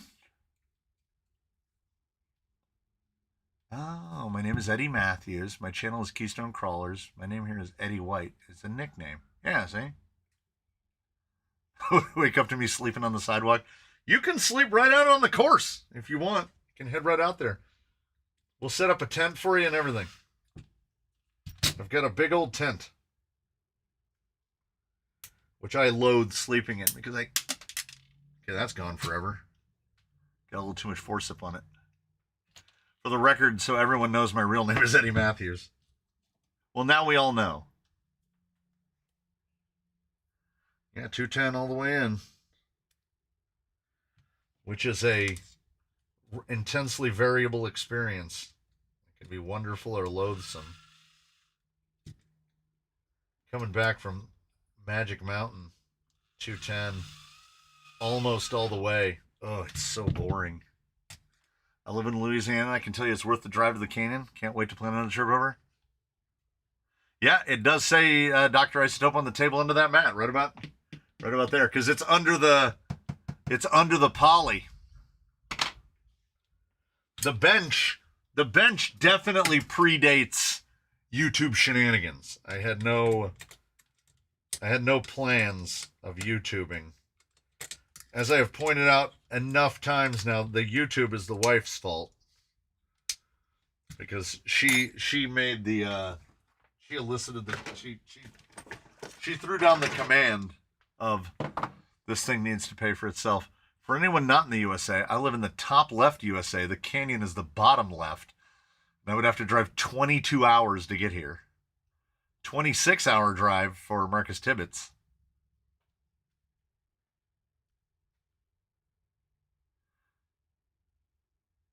You need Red Cat by the canyon and just have a big bonfire waiting. Just drive him right into the fire. It's fine. You know, as I say, if it sparks joy, then it's good enough. So this panhard for this chassis is way too long. Way too long. Yeah. Because that kingpin 30 on that side, and geez, 20. Okay, it's not way too long. It's a bit too long.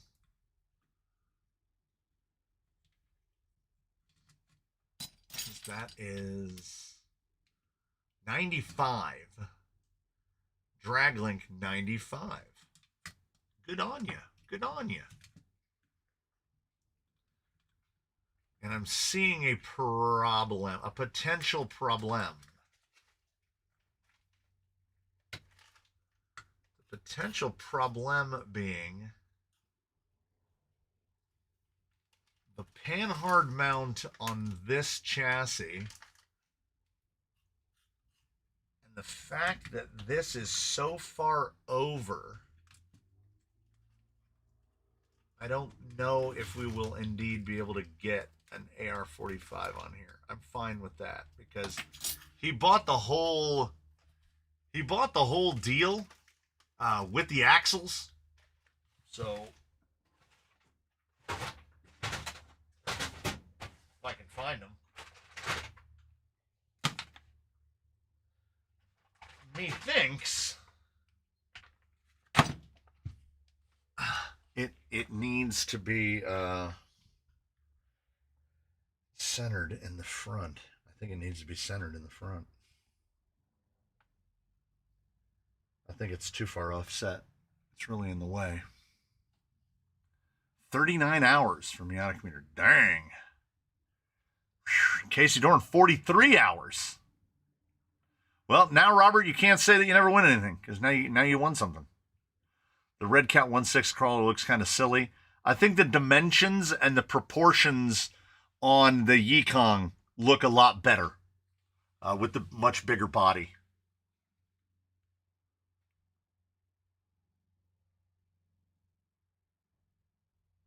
One day, 20 hours from Montreal. Wow. I've done Seattle to Palm Springs without stopping or sleeping. Would not recommend. Woof. That's far. And that's just like straight. It's like straight down. That is far. All right. We're going to ice skate uphill a little bit. But we're not going to ice skate uphill all of it. We'll find something else to put the AR-45s under. I'm not going to. We're still going to go chassis mounted. That will be my concession.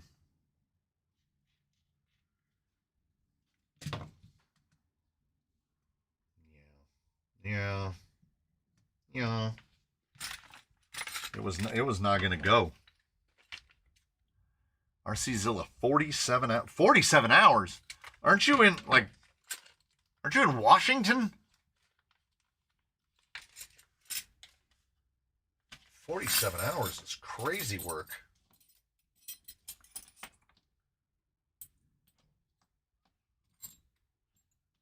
Draglink. Tie rod. I'm going to go rear lowers and rear uppers. Front lowers. Front uppers. So probably panhard. Oh! This is a new addition.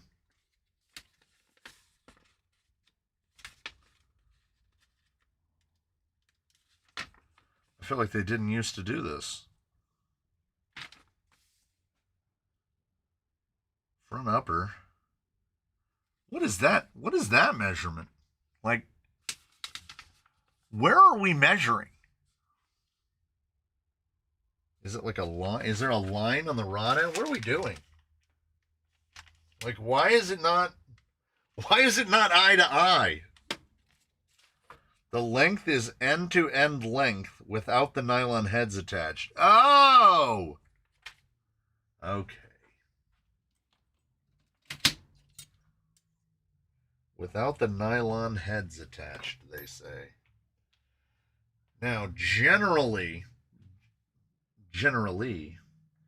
we don't want to mess with the front end geometry too much because we're going to have a panhard in there. All the UK people being real quiet about drive times. From the top of the Netherlands to the bottom of the Netherlands is 3.5 hours. That's crazy. I can't make it to Las Vegas in 3.5 hours. 2577 from Charles Hurley, Virginia. Hizzy, 5360. That's far. So what we're going to do is we're going to remake every link so many times because I refuse to do a rig with equal length links. So what we're going to do is we're going to try to set up the front end at the stock distance so that we can hopefully line up with the CMS. And then we're going to see where that puts the rear links for a rig with a 287 millimeter wheelbase.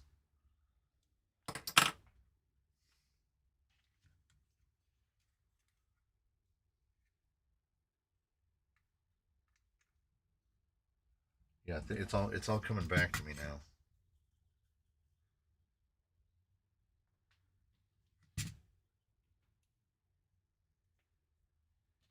And if the length of the rear link is not sufficiently long relative to the length of the fronts, I'm gonna redo it.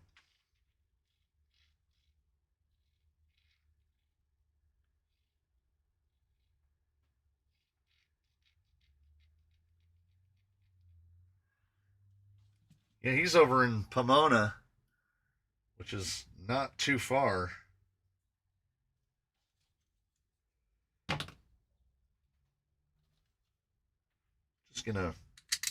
We're just gonna easy bodge together to see where all the front stuff lines up.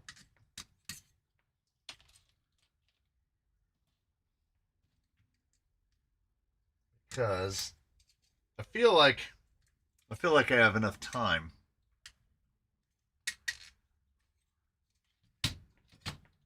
I have enough time to correct anything that I do overwhelmingly wrong.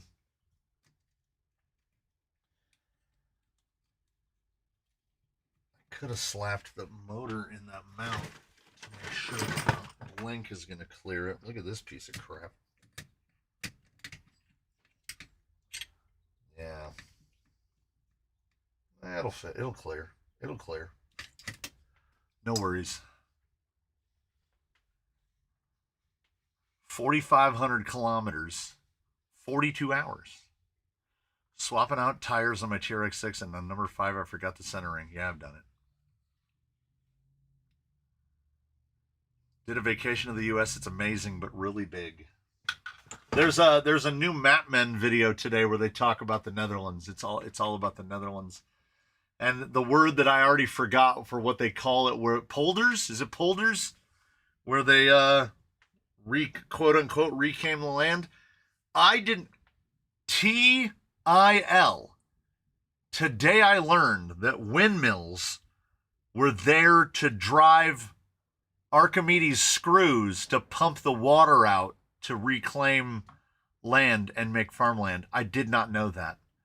I did not know that the Netherlands was full of windmills to drive water screws. I did not know. I learned that today. And I learned what the what is it called? I already forgot. It's like the Zuider Zee. But they turn the Zuider Zee into a lake. Any tales of human exploit to try to defy the will of nature is awesome to me. And the whole of the Netherlands is just people telling Mother Nature, not today, honey. That's what the whole thing is. Yeah, the polders is wild.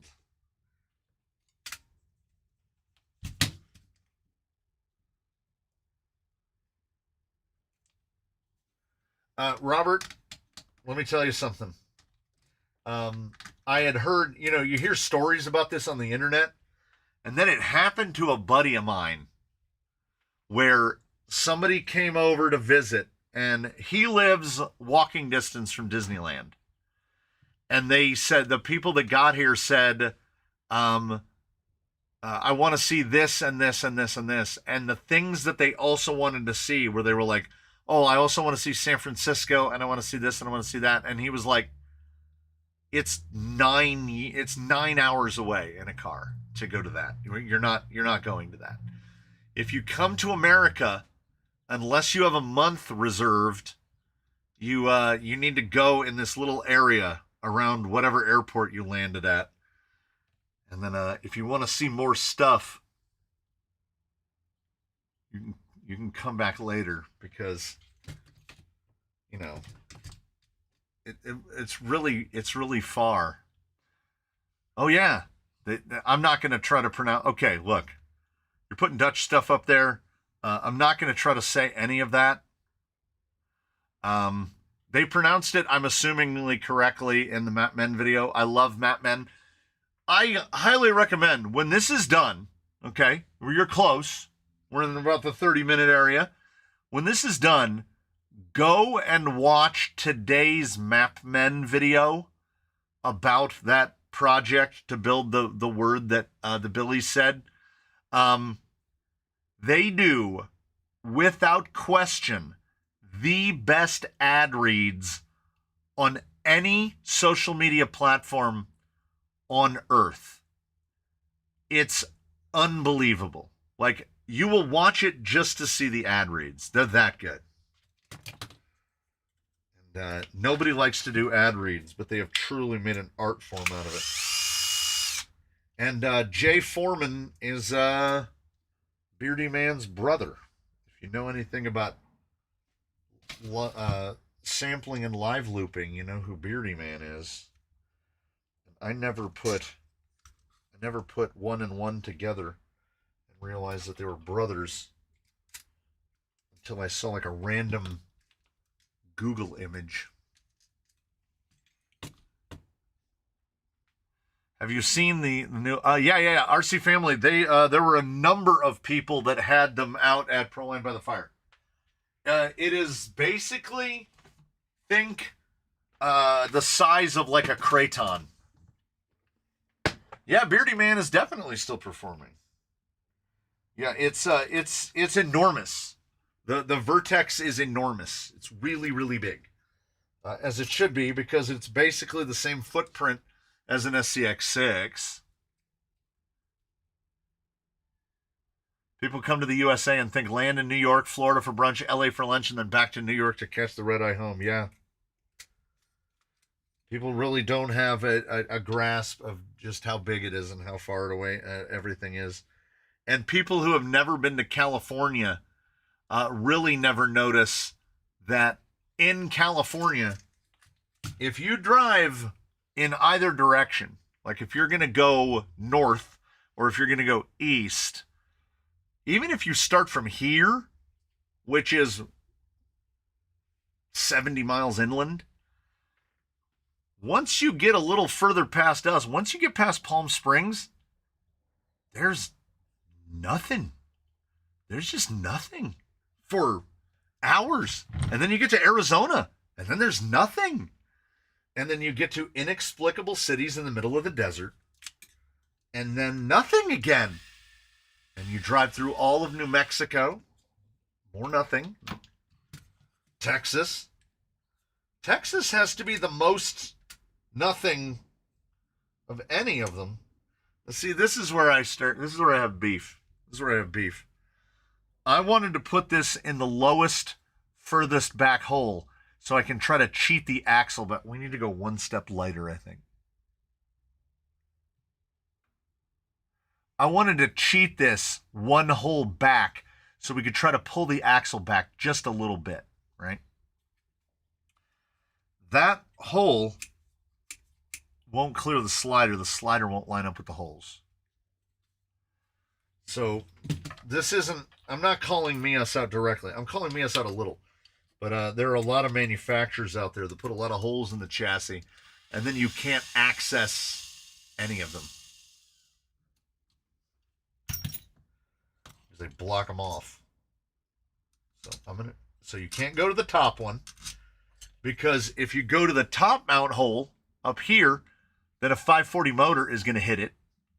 So we're going to try the one that is right in the middle of the honeycomb, and we're going to hope that that works.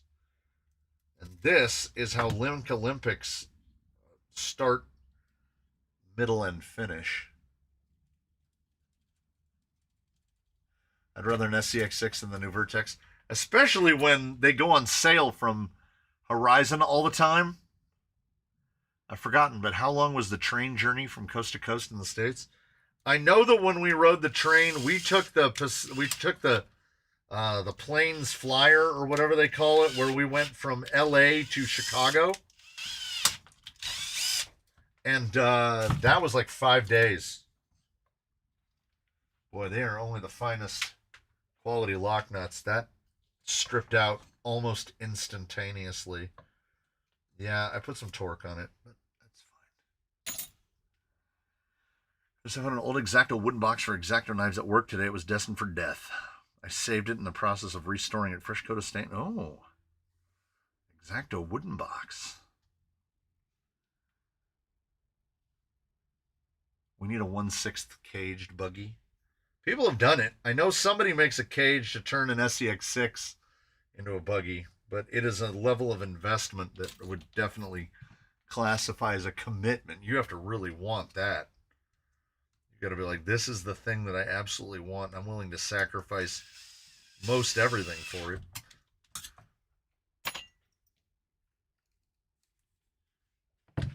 I like that I'm moving at just a nice casual pace. There's no rush here.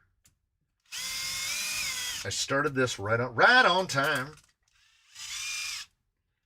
And now it's not lining up again. There it goes. Yeah, that should be fine. That should be absolutely fine. Front lower, 97. Looks like that. Look at him. He knows a little bit of what he's doing, not a lot. The cage is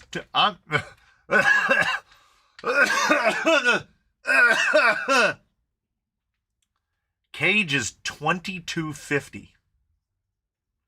Arizona is one of the most geologically diverse regions in America.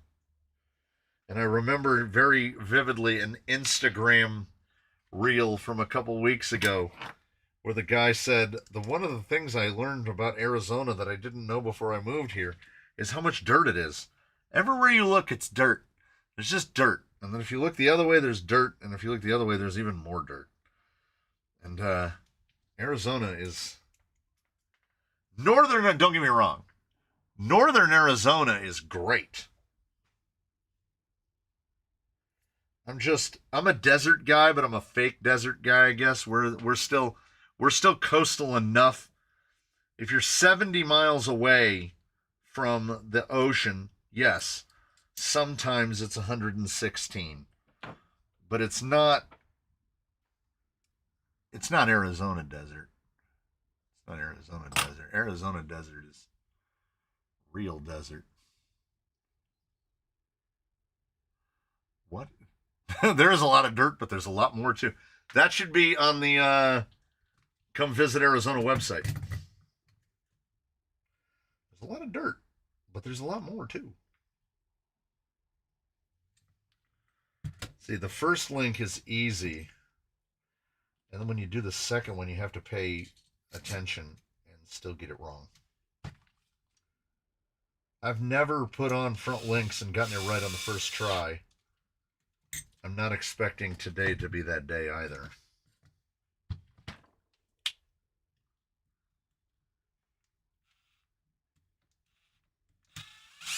I don't know how people live intercountry without ocean. Yeah. We met a guy that had never seen the ocean that was visiting here. And then what's crazier than that is I met a guy in college that was from this area, I want to say. If memory is serving, he was from a reasonably Southern California location. So not as south as I am, but think southern-ish California. And had never seen the ocean. And I was like, you've got to be kidding me. You live an hour by car. This is not right. This is absolutely not right.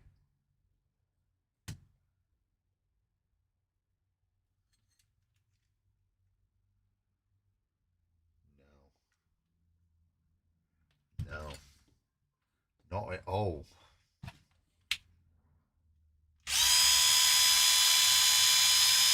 I don't know what holes they're intending you to mount it on.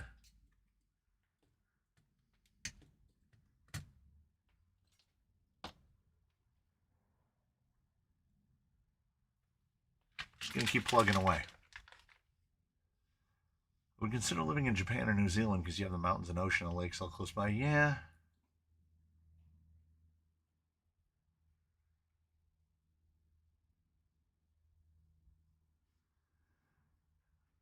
Hugo, in the exact center span, every bit of water is a 7-hour drive away. That's wild. Roommate in Arkansas never saw either ocean. Wow.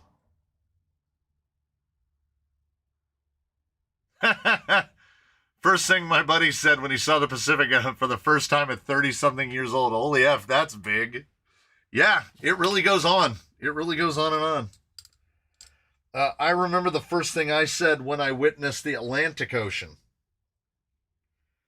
And not to be mean to the Atlantic Ocean, but it was something along the lines of, is that it? That's it? I feel like that can't be all of it. There's more, right? It was very flat.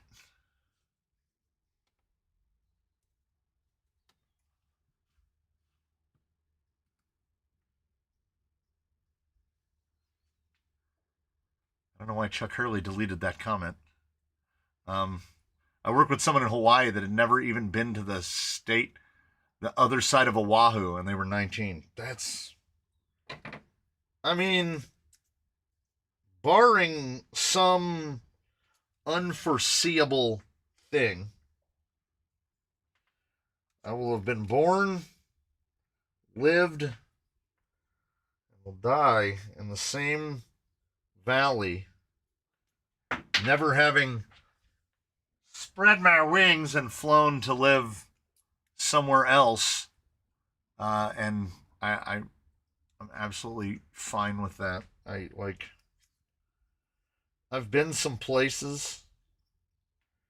I haven't been some other places, and I don't really have any.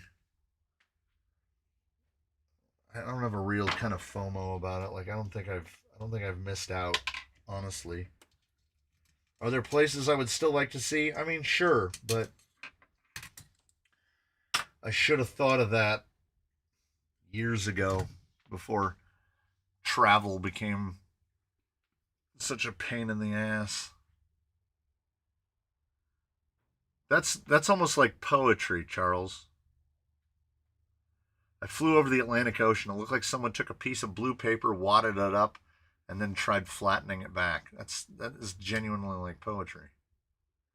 Oh, you just deleted a thing where Dead Meat said I worked with someone in Hawaii that had never even been to the other side of Oahu and they were 19. Where does someone from Hawaii vacation to? Arkansas, presumably. Arizona. Born in Newfoundland, raised in British Columbia. Pretty lucky to have lived on both coasts all my life. Yeah. Yeah, I don't know. I'm not a NorCal guy. I feel like you people live in a different state. I'm a SoCal guy, so I would argue that I would take this over Bay Area. There's too many people in the Bay Area, and you guys have actual weather, and a lot of time your weather sucks. I'll take the heat over the rain, honestly. And I think a big part of that is because this is where I've always been. So,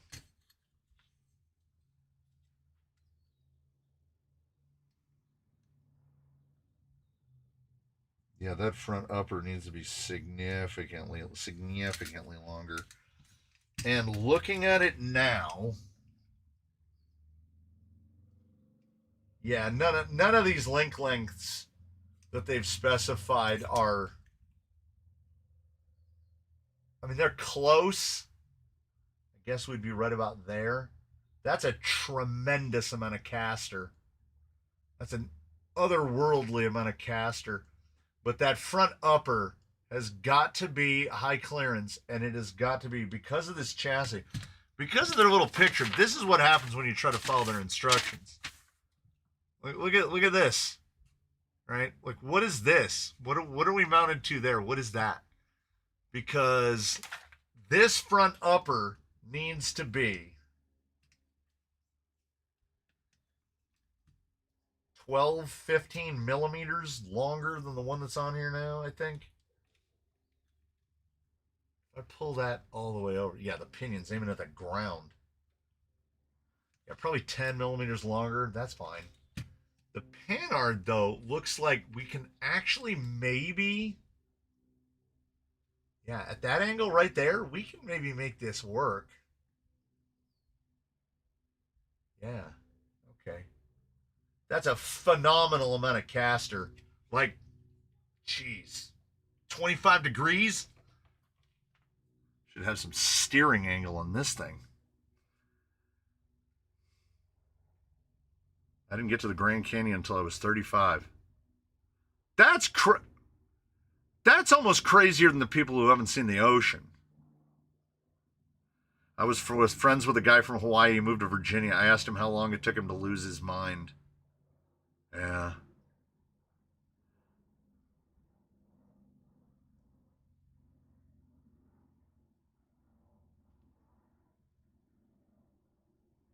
Mia's called me biased when I showed them vid and pictures of their links not fitting steering correctly. Yeah. See, on my Gold Rush, I had to grind some of the motor mount down to get my upper link to work. I also used element axles and a high clearance link for the upper link. Yeah. Oh, no. See, Dead Meat, he's talking about the opposite. How are you born in Hawaii and then moved to Virginia? Like, you can move to Hawaii and not go insane. You just probably want to stay in Hawaii. But, like, if I found out somebody in San Bernardino grew up in Hawaii, I'd be like, why? Like, what happened? Where do y'all order your steel from and plate steel for, say, bumpers or anything? I just, honestly, because I'm a garbage welder, I go to the Lowe's. And sometimes I throw some on an order at McMaster. But, like, Bruce's bumper is all Lowe's. And, federal job. Yeah. That's cruel. The federal government is cruel if they'll take you from Hawaii and send you to San Bernardino. That's brutal. I would not recommend. Yeah. It shouldn't be too bad. And that's going to sit right about there. Okay. So we can do a real loose mockety up.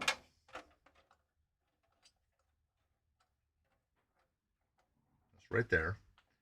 You know what? That looks okay. This might be okay at 287. This Gold Rush, Brute, this is different.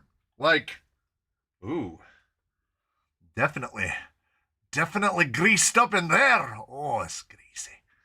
Different in that the T case was assembled inside out. Different in that when I bought mine, I just bought the rails, the like chassis kit, and then I already had nylon axles, and I just selected all of my own links for it. So this was the whole package directly from Mias.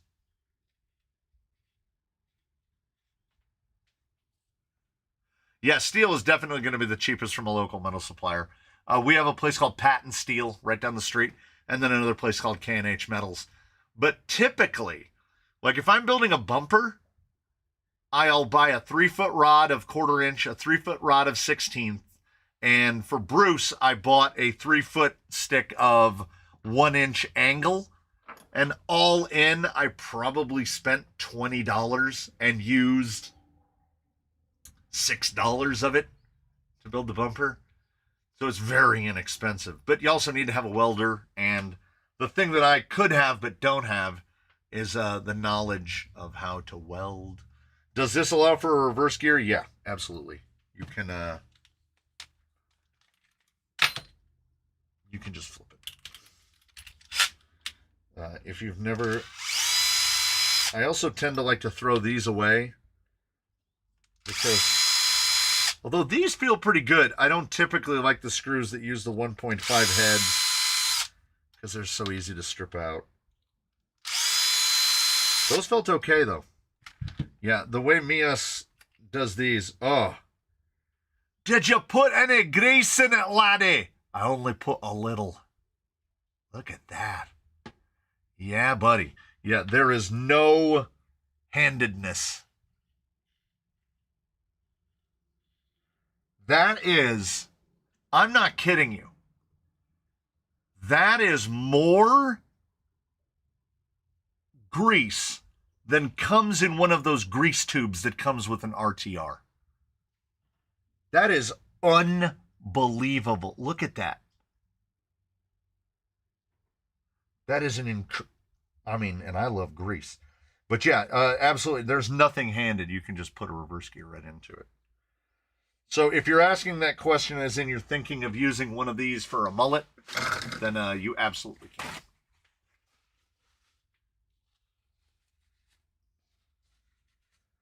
No wonder. Oh, wow. I don't know if it'll show up, but it is really shiny all around this. And that's probably because the bearings are completely full of grease at this point. I'm thinking about converting my TRX4 into a scale rig. If you were building a Moore Banana, what body would you use?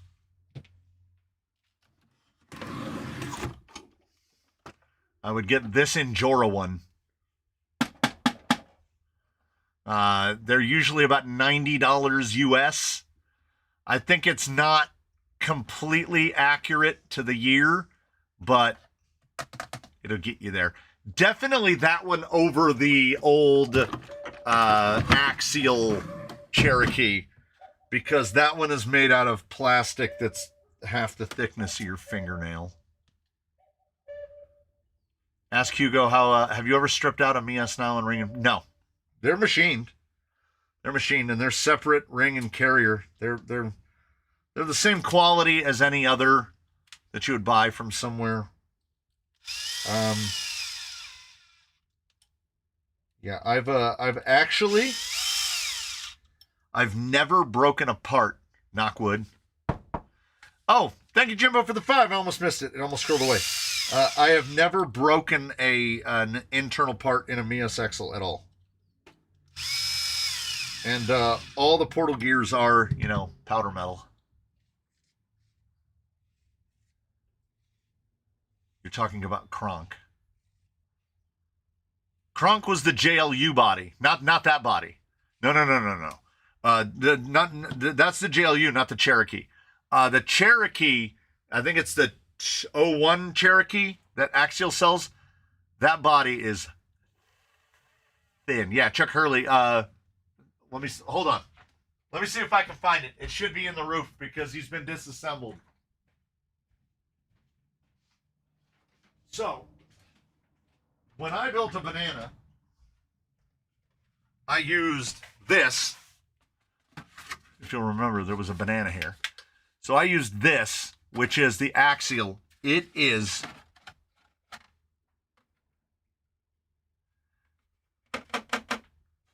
where's my guys? Where's my grippers?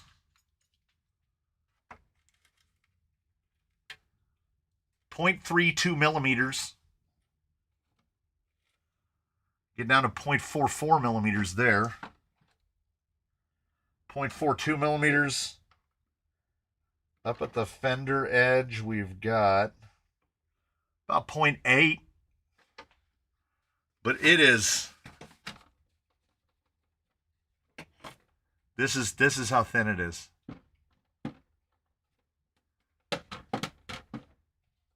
This is the same mold that Element is using for the RC10 whatever.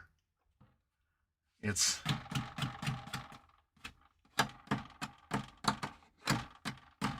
so thin that when I installed the grill piece, I didn't even cut this plastic out because I was afraid it wouldn't hold.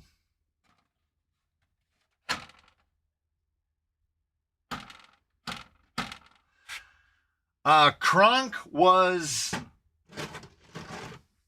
TRX4 LCG. I think the Injora TRX4 LCG.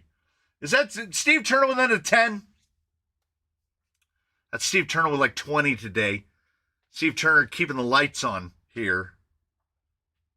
You would think Lexan is a precious metal with how little companies will use on their bodies. You are not wrong. I mean, this body, okay, so we're like 0.4, 55, 50, 60, and this body is like at least 50% thicker than that one. And because it has molded edges like this, it makes it a lot like we can't. And I'm telling you, I'm not using that much force. It's a little more rigid than a Ziploc bag. Well then, I mean, like, hey, get 060, 0.85 on the back wall. That is wild. Yes, the thinner it is, well, here's what it is. Okay, this is my theory. Hizzy, this is my unfounded theory. When an average manufacturer will claim that a body is 040, right, 0.040, they will take 040 Lexan and then pull the body, and if it started as 040, it's going to end up a whole lot thinner, right?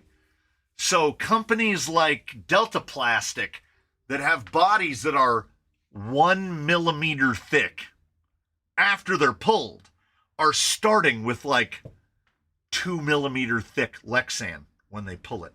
And I think this is a Charisma. This is the Charisma Coyote. Yeah, you get more plastic in the tub, your lunch meat comes in. 100%. Like, this one is pretty well made. There are some pretty well made bodies out there. Sendero SE is really well made. The body on the Coyote is thick and heavy. And I'm all right with it. You know, I mean, if you want to save, if you're really, what would be cooler than a banana build? A properly executed world's largest off-road wrecker would be incredible, but it would have to be very big. Oh yeah, the Wizard body is crazy thick. They definitely started with like 16th inch thick Lexan when they pulled it. It's not super detailed, but it is tough. I mean, a well done banana build. Like, if you do a banana build and you've got to put, here's the problem. Here's the real problem with a banana build. He's Patagonias. He's a Patagonia man. So you got to get Milestar Patagonias. And the only way to get Patagonias is RC four-wheel drive. And the only Milestar Patagonias come in X2 S3. So that's why I would say just put a hard body on it, and then don't worry about performance as much, because maybe the hard body will press down on those X2 S3s and actually make them halfway decent. Now, if you're not going to go full scale accuracy and you're not going to paint wheels so that they look like banana wheels, and you're not going to go to Milestars, then, you know, banana build could be super cool. I would still say that the Injora hard body is the way to do it. But I mean, if you want, if weight is the absolute premium and it's your top concern, you should only be looking at tough color cliffhangers and creeps and or anvils. Anvils and tough color cliffhangers. I mean, is it still over here? The tough color cliffhanger cut and mounted weighs like under 3 ounces for a full length tuck body. The tucked bodies from J Concepts are so much thicker, they weigh twice as much. So I mean, they're gonna live longer. But that is my class 1 body. Oh, the Injora? Yeah. Someone inform me what a banana build is. Oh. So at Matt's Off-Road Recovery, they have an XJ that looks just like this, and it's yellow just like this, and they call it the banana because it's yellow like a banana. All of his vehicles are basically, the black and yellow is the color theme. The Morvair is yellow. The Samurai is yellow. Yeah, they're all yellow. Yeah, from Matt's Off-Road Recovery. It's a yellow Cherokee.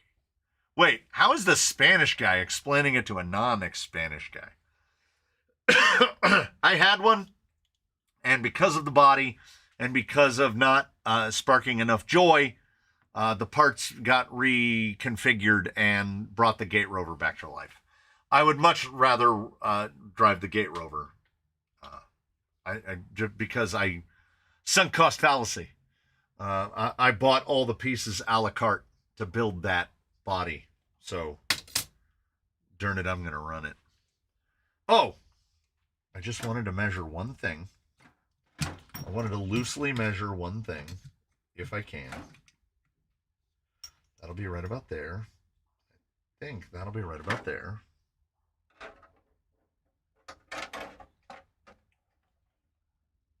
A little bit forward, just a hair. Might have to swap out the shocks that are sitting there for this and go to 85s. I've never seen that guy for more than a 20-second Instagram reel. Oh, I watch them all. Do you like the Coyote or the cliffhanger body? I think I prefer the Coyote, but the cliffhanger, do they make a tough color Coyote or do they only make tough color cliffhanger?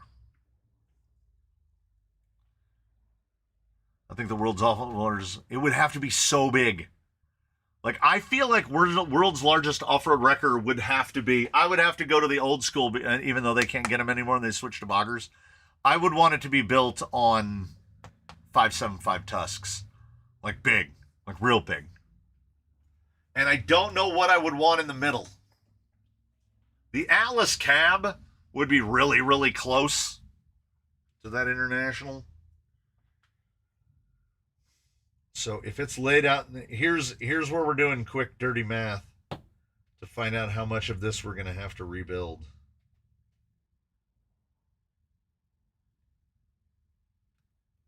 Try to get in there. 110-ish. Yeah. So I've only seen the Hifklanger in tough color. They make it regular. I have somebody in here is a cliffhanger cab. The Zoku? Zoku might be a cliffhanger cab. So to line this up for chassis mounted steering, I'm going to have to sit down and look at it for a long time. Okay? Because as it sits right now, and this is the same exact problem that we had with the original Coyote, the full Charisma Coyote, to get that wheelbase with that front axle placement, we would have rear links 10 millimeters shorter than the front links. And I will not allow that. Like, we need the rear links at least 10 millimeters longer. Can I push that rear axle back 20 millimeters? I don't know. And if I push that rear axle back 20 millimeters, well, I mean, we definitely can clearance-wise on the body, because that's where that axle's sitting now, and we can move that thing way back. Now, is it going to leave this thing feasible for... Actually, that axle's even further forward than that. Okay. If I can move that panhard bracket all the way back there, we might have the steering all the way out in front. Like, I'll move the steering mount all the way up to where the bumper mount would go, flip the servo around, or mount the servo crossways. So the servo is going to have to move because I want to stick to chassis mounted steering. Then we got to worry about that front upper. But we're going to drop those fronts to like 100, and then because then we'll have the rears at like 130. So basically put those on the back and then shorten down the front links until we get down to that 290 millimeter wheelbase. So it'll be one of those things. It's definitely going to fall under the classification of a build, because I meant no Coyote in tough color. My hip cleaner has a clear pre-tough color code. Oh. Wonder how long it will be before Mias has the mullet axles for 110 as they have. Oh, yeah, it wouldn't be hard for them. They just package together a straight front and a portal rear. Oh, yeah. We're softly into overtime. So, yeah, this is going to require some real reconfiguring. A full, not just a Link Olympics, but because chassis mounted steering is involved, we're going to have to redo the front end. Like, I'm going to have to move this whole gentleman right here is going to have to get moved all the way out to the front, and this guy is going to have to get moved back. So the servo will be flipped around and will be completely out in front of the steering, which, if anything, will make it look a little bit more scale accurate, honestly. It's a Class 1.5. It's getting built for someone. It's not getting built for me. I'll get to drive it a couple times before it heads out on its way. Rig breakdown on the hard body. I can do that. I can do that for the next one. If there's a request and I remember it, I will always try to do a rig breakdown on that one. Yes, Link and Panhard Olympics, big time. Once I get this front end set up, the rear end will go together in 15 minutes. So I'm committed, because I looked at this and it's just about right. It'll sit kind of like, well, he's right here. It'll sit kind of like this with about that much. So definitely in Class 1 allowable if you were in the regular Class 1 world. So, and I don't think I even put narrower hubs on these. No, these are just built as normal. So I'll mess with what I got to mess with, and maybe I'll record some of it, and we'll get this thing put together, and then we'll have it ready for giveaway. Oh, by the way, there's a couple of you left. So stuff is moving around, and we're running out of room constantly, perpetually running out of room. So another one falls by the wayside. This one isn't even a full slider, but next week you would need almost everything. You need axles, and this skid has the multi-fit. Maybe I can find a gearbox to throw in there, but Scarlett is on the tab next week. So this time next week we'll be giving this one away. I'll check through all of your emails and everything about stickers and whatnot for this week, and just keep it in mind. So we'll be spinning the wheels again because we've got to. I'm keeping the axles. She was on 10 Pro straights, and I want to build 10 Pro straight class 1.5. That's one of the class 1.5s I want to do. So I'm retaining my own axles. So we'll do that next time. I'll put some stuff away. I put nothing away. I thank you all. Put those AR-45Ps for Scarlett. Oh, I could do that. They would just bolt directly on. They would just bolt directly on. That's, you know what? Mr. Hurley, that's a good idea. That is a good idea. I can even look through and see if I have one of those little lightweight gearboxes, and I can put it together a little more, so at least she can slide out of here. That's a fantastic idea, and I will take it. We had 2 fantastic ideas today. CK Graphics with throw the Coyote guts inside there, and Mr. Hurley with throw those AR-45Ps under Scarlett, because the mounting points should be the same. It should literally just bolt on. So you know what? I'm going to do that. I'm going to do that. And I'm going to see you all in all the old familiar places. I'm going to go find the wife. I'm going to go get a coffee drink. I thank you so much for joining. I thank all the donators for donating. I thank all the hangers-outers for hanging out. And I will get through the emails, and I will get this stuff out and about and on the way soon-ish. You know, I can't say, like, it's not going to happen right now. Oh, don't forget Susan. He's right. He's right, you know. This is how we do. This is how we don't lose. We never lose parts and pieces and bits and fittings. And we never lose all that stuff. Have a good weekend, everybody. Spinning you out. That's a good one. That's a good spin. That's a good spin down with. Thank you for a great one, everybody. We'll see you next time here from this place or from some other place. In the editing bay right now are Saturdays and Sundays videos, which I've been too lazy to edit because I've been playing Borderlands instead. It's at least a small problem that I am ready to acknowledge. We'll see you all in the next one, everybody. Thanks for stopping by the canyon. You know where to find us.